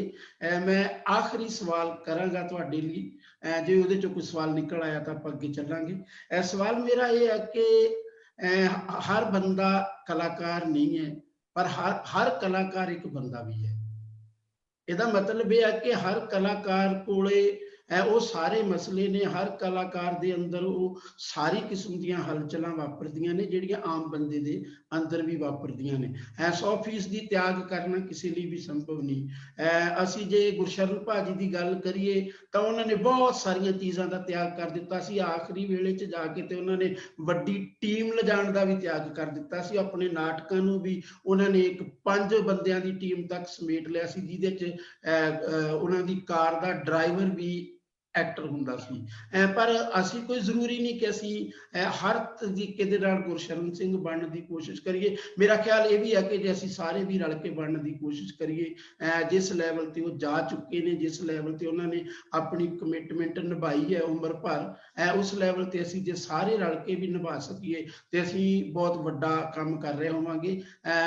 ਕਿਉਂਕਿ ਅਸੀਂ ਉਸ ਤਰੀਕੇ ਦੀ ਕਮਿਟਮੈਂਟ ਸੱਚਮੁੱਚ ਨਹੀਂ ਨਿਭਾ ਰਹੇ। ਪਰ ਫਿਰ ਵੀ ਮੇਰਾ ਸਵਾਲ ਤੁਹਾਨੂੰ ਸਿਰਫ ਇਹੀ ਹੈ ਕਿ ਇੱਕ ਬੰਦੇ ਤੋਂ ਜਦੋਂ ਅਸੀਂ ਤਵੱਕੋ ਕਰ ਲੈਂਦੇ, ਜਿਵੇਂ ਜਦੋਂ ਤੁਸੀਂ ਨਾਟਕ ਕੀਤਾ ਜਿਹਦੇ ਬਾਰੇ SP ਅਰੋੜਾ ਜੀ ਨੇ ਸਵਾਲ ਕੀਤਾ, ਤਾਂ ਅਸੀਂ ਇੱਕ ਤਸਵੀਰ ਬਣਾ ਰੱਖੀ ਹੁੰਦੀ ਹੈ ਬੰਦੇ ਦੀ, ਜਿਹੜੀ ਤਸਵੀਰ ਅਸੀਂ ਉਹਨਾਂ ਦੀ ਕਲਾ ਦੇ ਵਿੱਚੋਂ ਪਹਿਲਾਂ ਤੱਕੀ ਹੁੰਦੀ ਹੈ, ਤੇ ਸਾਨੂੰ ਹਮੇਸ਼ਾ ਲੱਗਦਾ ਕਿ ਹਾਏ ਤਸਵੀਰ ਟੁੱਟ ਗਈ, ਤਿੜਕ ਗਈ। ਵੀ ਅਸੀਂ, ਮੈਂ ਇਹ ਸਮਝਦਾ ਕਿ ਸੱਚਮੁੱਚ ਜੇ ਕੋਈ ਬੰਦਾ ਦੂਸਰੇ ਕਿਸਮ ਦੀ ਗੱਲ ਕਰਦਾ ਤਾਂ ਕੀ ਉਹਦੇ ਨਾਲ ਤਸਵੀਰ ਤਿੜਕ ਜਾਂਦੀ ਹੈ? ਕਿ ਬੰਦਾ ਸਿਰਫ ਓਨਾ ਹੀ ਹੁੰਦਾ ਹੈ ਜਿੰਨਾ ਉਸ ਸਕਰੀਨ ਦੇ ਉੱਤੇ ਜਾਂ ਮੰਚ ਦੇ ਉੱਤੇ ਦਿਸਦਾ, ਉਸ ਤੋਂ ਬਿਨਾਂ ਵੀ ਤਾਂ ਇੱਕ ਬੰਦਾ ਬੰਦਾ ਹੁੰਦਾ। ਤੁਸੀਂ ਇਹਨਾਂ ਦੋਨਾਂ ਚੀਜ਼ਾਂ ਦੇ ਰਿਲੇਸ਼ਨ ਬਾਰੇ ਕੀ ਕਹਿਣਾ ਚਾਹੋਗੇ? ਬਿਲਕੁਲ, ਇਹ ਬਹੁਤ ਬਹੁਤ ਹੀ ਮਹੱਤਵਪੂਰਨ ਗੱਲ ਹੈ। ਮੈਂ ਇਸ ਗੱਲ ਦੇ ਉੱਤੇ ਮਤਲਬ ਘੰਟਿਆਂ ਬੱਧੀ ਮੈਂ ਗੱਲ ਕਰ ਸਕਦਾ। ਔਰ ਅਸੀਂ ਜਦੋਂ ਅਸੀਂ ਇਸ ਤਰ੍ਹਾਂ ਕੈਮਰੇ ਤੋਂ ਅਲੱਗ ਕਿਤੇ ਬੈਠੇ ਹੁੰਦੇ ਹਾਂ, ਗੱਲਾਂ ਕਰਦੇ ਵੀ ਹੁੰਦੇ ਹਾਂ, ਕਿ ਇਹ ਇੱਕ ਆਪਣੀ ਕਿਸਮ ਦੀ ਇੱਕ ਰਿਜਿਡਿਟੀ ਹੈ, ਇੱਕ ਆਪਣੇ ਕਿਸਮ ਦੀ ਇੱਕ ਇਹ ਵੀ ਨਾ ਕੱਟੜਤਾ ਹੈ ਵੀ, ਇਹ ਵੀ ਕਿ ਤੁਸੀਂ ਇੱਕ ਕਲਾਕਾਰ ਦੀ ਇੱਕ ਕਲਾ ਦੇਖਦੇ ਹੋ, ਉਹ ਇੱਕ ਕਲਾ ਪੇਸ਼ ਕਰ ਰਿਹਾ ਹੈ, ਉਹ ਇੱਕ ਆਪਣੇ ਇੱਕ ਲੈਵਲ ਤੇ ਜਾ ਕੇ ਇੱਕ ਗੱਲ ਕਹਿਣ ਦੀ ਕੋਸ਼ਿਸ਼ ਕਰ ਰਿਹਾ, ਉਹ ਇੱਕ ਗੱਲ ਕਹਿੰਦਾ ਹੈ, ਔਰ ਤੁਸੀਂ ਇੱਕ ਤਸਵੀਰ ਆਪਣੇ ਦਿਮਾਗ ਦੇ ਵਿੱਚ ਇੱਕ ਵਸਾ ਲੈਂਦੇ ਹੋ। ਉਹ ਤਸਵੀਰ ਦਾ ਬਣਨਾ ਕੋਈ ਮਾੜੀ ਗੱਲ ਨਹੀਂ ਹੈ, ਉਹ ਬਣ ਜਾਂਦੀ ਹੈ। ਲੇਕਿਨ ਤੁਸੀਂ ਉਸ ਤਸਵੀਰ ਨੂੰ ਇੰਨਾ ਪੱਕਿਆਂ ਫਰੇਮ ਦੇ ਵਿੱਚ ਜੜ ਦਿੰਦੇ ਹੋ ਕਿ ਤੁਹਾਨੂੰ ਇਹ ਭੁੱਲ ਜਾਂਦਾ ਹੈ ਕਿ ਇਹ ਇਨਸਾਨ ਜ਼ਿੰਦਗੀ ਵੀ ਜੀ ਰਿਹਾ ਹੈ, ਔਰ ਉਸੇ ਤਰ੍ਹਾਂ ਦੀ ਜ਼ਿੰਦਗੀ ਜੀ ਰਿਹਾ ਜਿਸ ਤਰ੍ਹਾਂ ਦੀ ਜ਼ਿੰਦਗੀ ਮੈਂ ਜੀ ਰਿਹਾ ਹਾਂ। ਕਿ ਜਦੋਂ ਇੱਕ ਬੰਦਾ ਇਹ ਕਹਿੰਦਾ, ਚੰਡੀਗੜ੍ਹ ਇੱਕ ਸੈਮੀਨਾਰ ਦੇ ਵਿੱਚ ਜਦੋਂ ਇੱਕ ਬੰਦਾ ਇਹ ਕਹਿੰਦਾ ਕਿ ਯਾਰ ਮੈਨੂੰ ਤਾਂ ਬਹੁਤ ਝਟਕਾ ਲੱਗਾ ਕਿ ਜਦੋਂ ਮੈਂ ਪੰਜਾਬ ਦੇ ਏਡੇ ਫੇਮਸ ਨਾਵਲਕਾਰ ਗੁਰਦਿਆਲ ਸਿੰਘ ਨੂੰ ਇੱਕ ਥਾਣੇ ਦੇ ਇੱਕ ਛੋਟੇ ਜਿਹੇ SHO ਦੇ ਸਾਹਮਣੇ ਹੱਥ ਜੋੜ ਕੇ ਖੜਿਆ ਕੰਬਦਿਆਂ ਦੇਖਿਆ ਕਿ ਕਿਹਾ ਕਿ ਨਹੀਂ, ਤੁਸੀਂ ਇਹ ਪਰਿਵਾਰਕ ਮਸਲਾ ਹੈਗਾ, ਇਹਨੂੰ ਕਿਸ ਤਰ੍ਹਾਂ ਸਮਝਾ ਦਿਓ। ਤਾਂ ਮੈਨੂੰ ਬੜਾ ਸ਼ੌਕ ਲੱਗਾ ਕਿ ਇਹ ਸਾਹਿਤਕਾਰ ਸਾਨੂੰ ਤਾਂ ਇਸ ਤਰ੍ਹਾਂ ਕਹਿੰਦੇ ਨੇ ਕਿ ਤੁਹਾਨੂੰ ਦ੍ਰਿੜ ਹੋਣਾ ਚਾਹੀਦਾ, ਫਾਈਟ ਕਰਨੀ ਚਾਹੀਦੀ, ਲੇਕਿਨ ਖੁਦ ਕਰਦੇ। ਮੈਨੂੰ ਲੱਗਦਾ ਇਹ ਹੈਰਾਨੀਜਨਕ ਗੱਲਾਂ ਨੇ, ਇਹ ਇਨਸਾਨੀਅਤ ਤੋਂ ਖਿਲਾਫ ਵਾਲੀਆਂ ਗੱਲਾਂ ਨੇ, ਇਹ ਇੰਨੀਆਂ ਕੱਟੜ ਗੱਲਾਂ ਨੇ ਜਿਹੜੀਆਂ ਸਾਨੂੰ ਕਿਸੇ ਪਾਸੇ ਨੂੰ ਤੁਰਨ ਨਹੀਂ ਦੇ ਰਹੀਆਂ। ਅਸੀਂ ਫਰੇਮ ਦੇ ਵਿੱਚ ਜਦੋਂ ਚੀਜ਼ਾਂ ਨੂੰ ਬੰਨ੍ਹਦੇ ਹਾਂ, ਉਦੋਂ ਹੀ ਅਸੀਂ ਨੁਕਸਾਨ ਕਰਦੇ ਹਾਂ। ਜਿਸ ਕਮਿਟਮੈਂਟ ਨੂੰ, ਜਿਸ ਸੋਚ ਨੂੰ ਲੈ ਕੇ ਤੁਸੀਂ ਤੁਰੇ ਹੋਏ ਹੋ, ਉਹਦੇ ਵਿੱਚ ਕੋਈ ਆਂਚ ਨਹੀਂ ਆਉਣੀ ਚਾਹੀਦੀ। ਇਹ ਤੁਹਾਡਾ ਫਰਜ਼ ਹੈ, ਇਹ ਤੁਹਾਡੀ ਇੱਕ ਜ਼ਿੰਮੇਵਾਰੀ ਤੁਹਾਡੀ ਬਣਨੀ ਚਾਹੀਦੀ ਹੈ ਕਿ ਤੁਸੀਂ ਕਿਹੜੀ ਅਪਰੋਚ ਦੇ ਰਹੇ ਹੋ। ਲੇਕਿਨ ਉਸ ਅਪਰੋਚ ਦੇ ਆਸਪੈਕਟਸ ਕਿੰਨੇ ਜ਼ਿਆਦਾ ਨੇ। ਤੁਸੀਂ ਜ਼ਿੰਦਗੀ ਦੇ ਵਿੱਚ 50 ਨਾਟਕ ਕਰਨੇ ਆ, ਤੁਸੀਂ ਜ਼ਿੰਦਗੀ ਵਿੱਚ 100 ਨਾਟਕ ਕਰਨੇ ਆ। ਕਿਸੇ ਕਵੀ ਨੇ ਜ਼ਿੰਦਗੀ ਦੇ ਵਿੱਚ 150 ਕਵਿਤਾ ਲਿਖਣੀਆਂ, ਕਿਸੇ ਨੇ 1000 ਕਵਿਤਾ ਲਿਖਣੀ, ਕਿਸੇ ਨੇ 50 ਕਹਾਣੀਆਂ ਲਿਖਣੀਆਂ। ਉਹਦੇ ਵਿਸ਼ੇ ਵੀ ਅਲੱਗ-ਅਲੱਗ ਹੋਣੇ, ਉਹਦਾ ਨਿਭਾਅ ਵੀ ਅਲੱਗ-ਅਲੱਗ ਹੋਣਾ, ਉਹਨੇ ਗੱਲਾਂ ਵੀ ਅਲੱਗ-ਅਲੱਗ ਕਰਨੀਆਂ। ਉਹਨੇ ਜ਼ਿੰਦਗੀ ਦੇ ਵਿੱਚ ਜਿਹੜਾ ਉਹਦਾ ਕਰੈਕਟਰ ਹੈ, ਉਸ ਕਰੈਕਟਰ ਦੇ ਵਿੱਚ ਵੀ ਉਹਦੀਆਂ ਆਪਣੀਆਂ ਵੀ ਬਹੁਤ ਸਾਰੀਆਂ ਡਾਇਮੈਂਸ਼ਨਸ ਹੋਣੀਆਂ। ਕਦੀ ਉਹਨੇ ਬੇਟਾ ਹੋਣਾ, ਕਦੀ ਉਹਨੇ ਬਾਪ ਹੋਣਾ, ਕਦੀ ਉਹਨੇ ਪਤੀ ਹੋਣਾ, ਕਦੀ ਉਹਨੇ ਦੋਸਤ ਹੋਣਾ, ਕਦੀ ਉਹਨੇ ਭਰਾ ਹੋਣਾ, ਕਦੀ ਕੁਛ ਹੋਣਾ, ਬਹੁਤ ਕੁਛ ਹੋਣਾ। ਕਦੀ ਉਹਨੇ ਰਿਸ਼ਤੇਦਾਰ ਹੋਣਾ, ਕਦੀ ਉਹਨੇ ਬਿਲਕੁਲ ਹੀ ਇੱਕ ਦੁਨਿਆਵੀ ਮਨੁੱਖ ਹੋਣਾ, ਕਈ ਵਾਰੀ ਉਹਨੇ ਬਿਲਕੁਲ ਹੀ ਕਿਸੇ ਦੁਨਿਆਵੀ ਸੰਕਟ ਦੇ ਨਾਲ ਉਵੇਂ ਹੀ ਦੋ ਚਾਰ ਹੋ ਰਿਹਾ ਹੋਣਾ ਜਿਵੇਂ ਤੁਸੀਂ ਹੋ ਰਹੇ ਹੋ।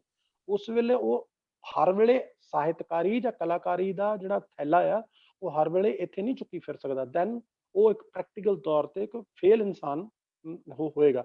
ਮਤਲਬ ਇਹ ਬਹੁਤ ਬਰੀਕ ਗੱਲਾਂ ਨੇ। ਇਹਨਾਂ ਨੂੰ ਜੇ ਕੋਈ ਬਰੀਕੀ ਨਾਲ ਸਮਝਣ ਦੀ ਕੋਸ਼ਿਸ਼ ਕਰੇ ਤਾਂ ਉਹਨੂੰ ਸਮਝ ਆ ਜਾਏਗੀ ਗੱਲ। ਲੇਕਿਨ ਜੇ ਕੋਈ ਸਥੂਲ ਤਰੀਕੇ ਨਾਲ ਉਹਨੂੰ ਸਮਝਣ ਦੀ ਕੋਸ਼ਿਸ਼ ਕਰੇਗਾ ਤੇ ਫਿਰ ਉਹ ਜ਼ਿੱਦ ਵਿੱਚ ਆਏਗਾ। ਫਿਰ ਉਹ ਜ਼ਿੱਦ ਵਿੱਚ ਆ ਕੇ ਇਹੋ ਜਿਹਾ ਕੋਈ ਸਟੇਟਮੈਂਟ ਦੇ ਬੈਠੇਗਾ ਜਿਹੜੀ ਕਿ ਸਟੇਟਮੈਂਟ ਨੁਕਸਾਨਦੇਹ ਹੋਏਗੀ। ਸੋ ਇਸ ਕਰਕੇ ਜਿਵੇਂ ਮੈਂ ਪਹਿਲਾਂ ਹੀ ਕਿਹਾ ਸੀਗਾ ਕਿ ਜਿਹੜਾ ਕਮਿਟਮੈਂਟ ਹੁੰਦੀ, ਕਮਿਟਮੈਂਟ ਸਿਰਫ ਇਸ ਚੀਜ਼ ਲਈ ਨਹੀਂ ਹੁੰਦੀ ਕਿ ਤੁਸੀਂ ਸਮਾਜ ਪ੍ਰਤੀ ਕਮਿਟ ਹੋ ਗਏ, ਤੁਸੀਂ ਦਰਸ਼ਕ ਪ੍ਰਤੀ ਕਮਿਟ ਹੋ ਗਏ, ਤੁਸੀਂ ਆਪਣੀ ਕਲਾ ਪ੍ਰਤੀ ਵੀ ਕਮਿਟ ਕਰਨਾ ਹੁੰਦਾ। ਤੁਹਾਡੀ ਕਲਾ ਡੇਲੀ ਤੁਹਾਡੇ ਤੋਂ ਨਵੀਂ ਚੀਜ਼ ਮੰਗਦੀ ਹੈ।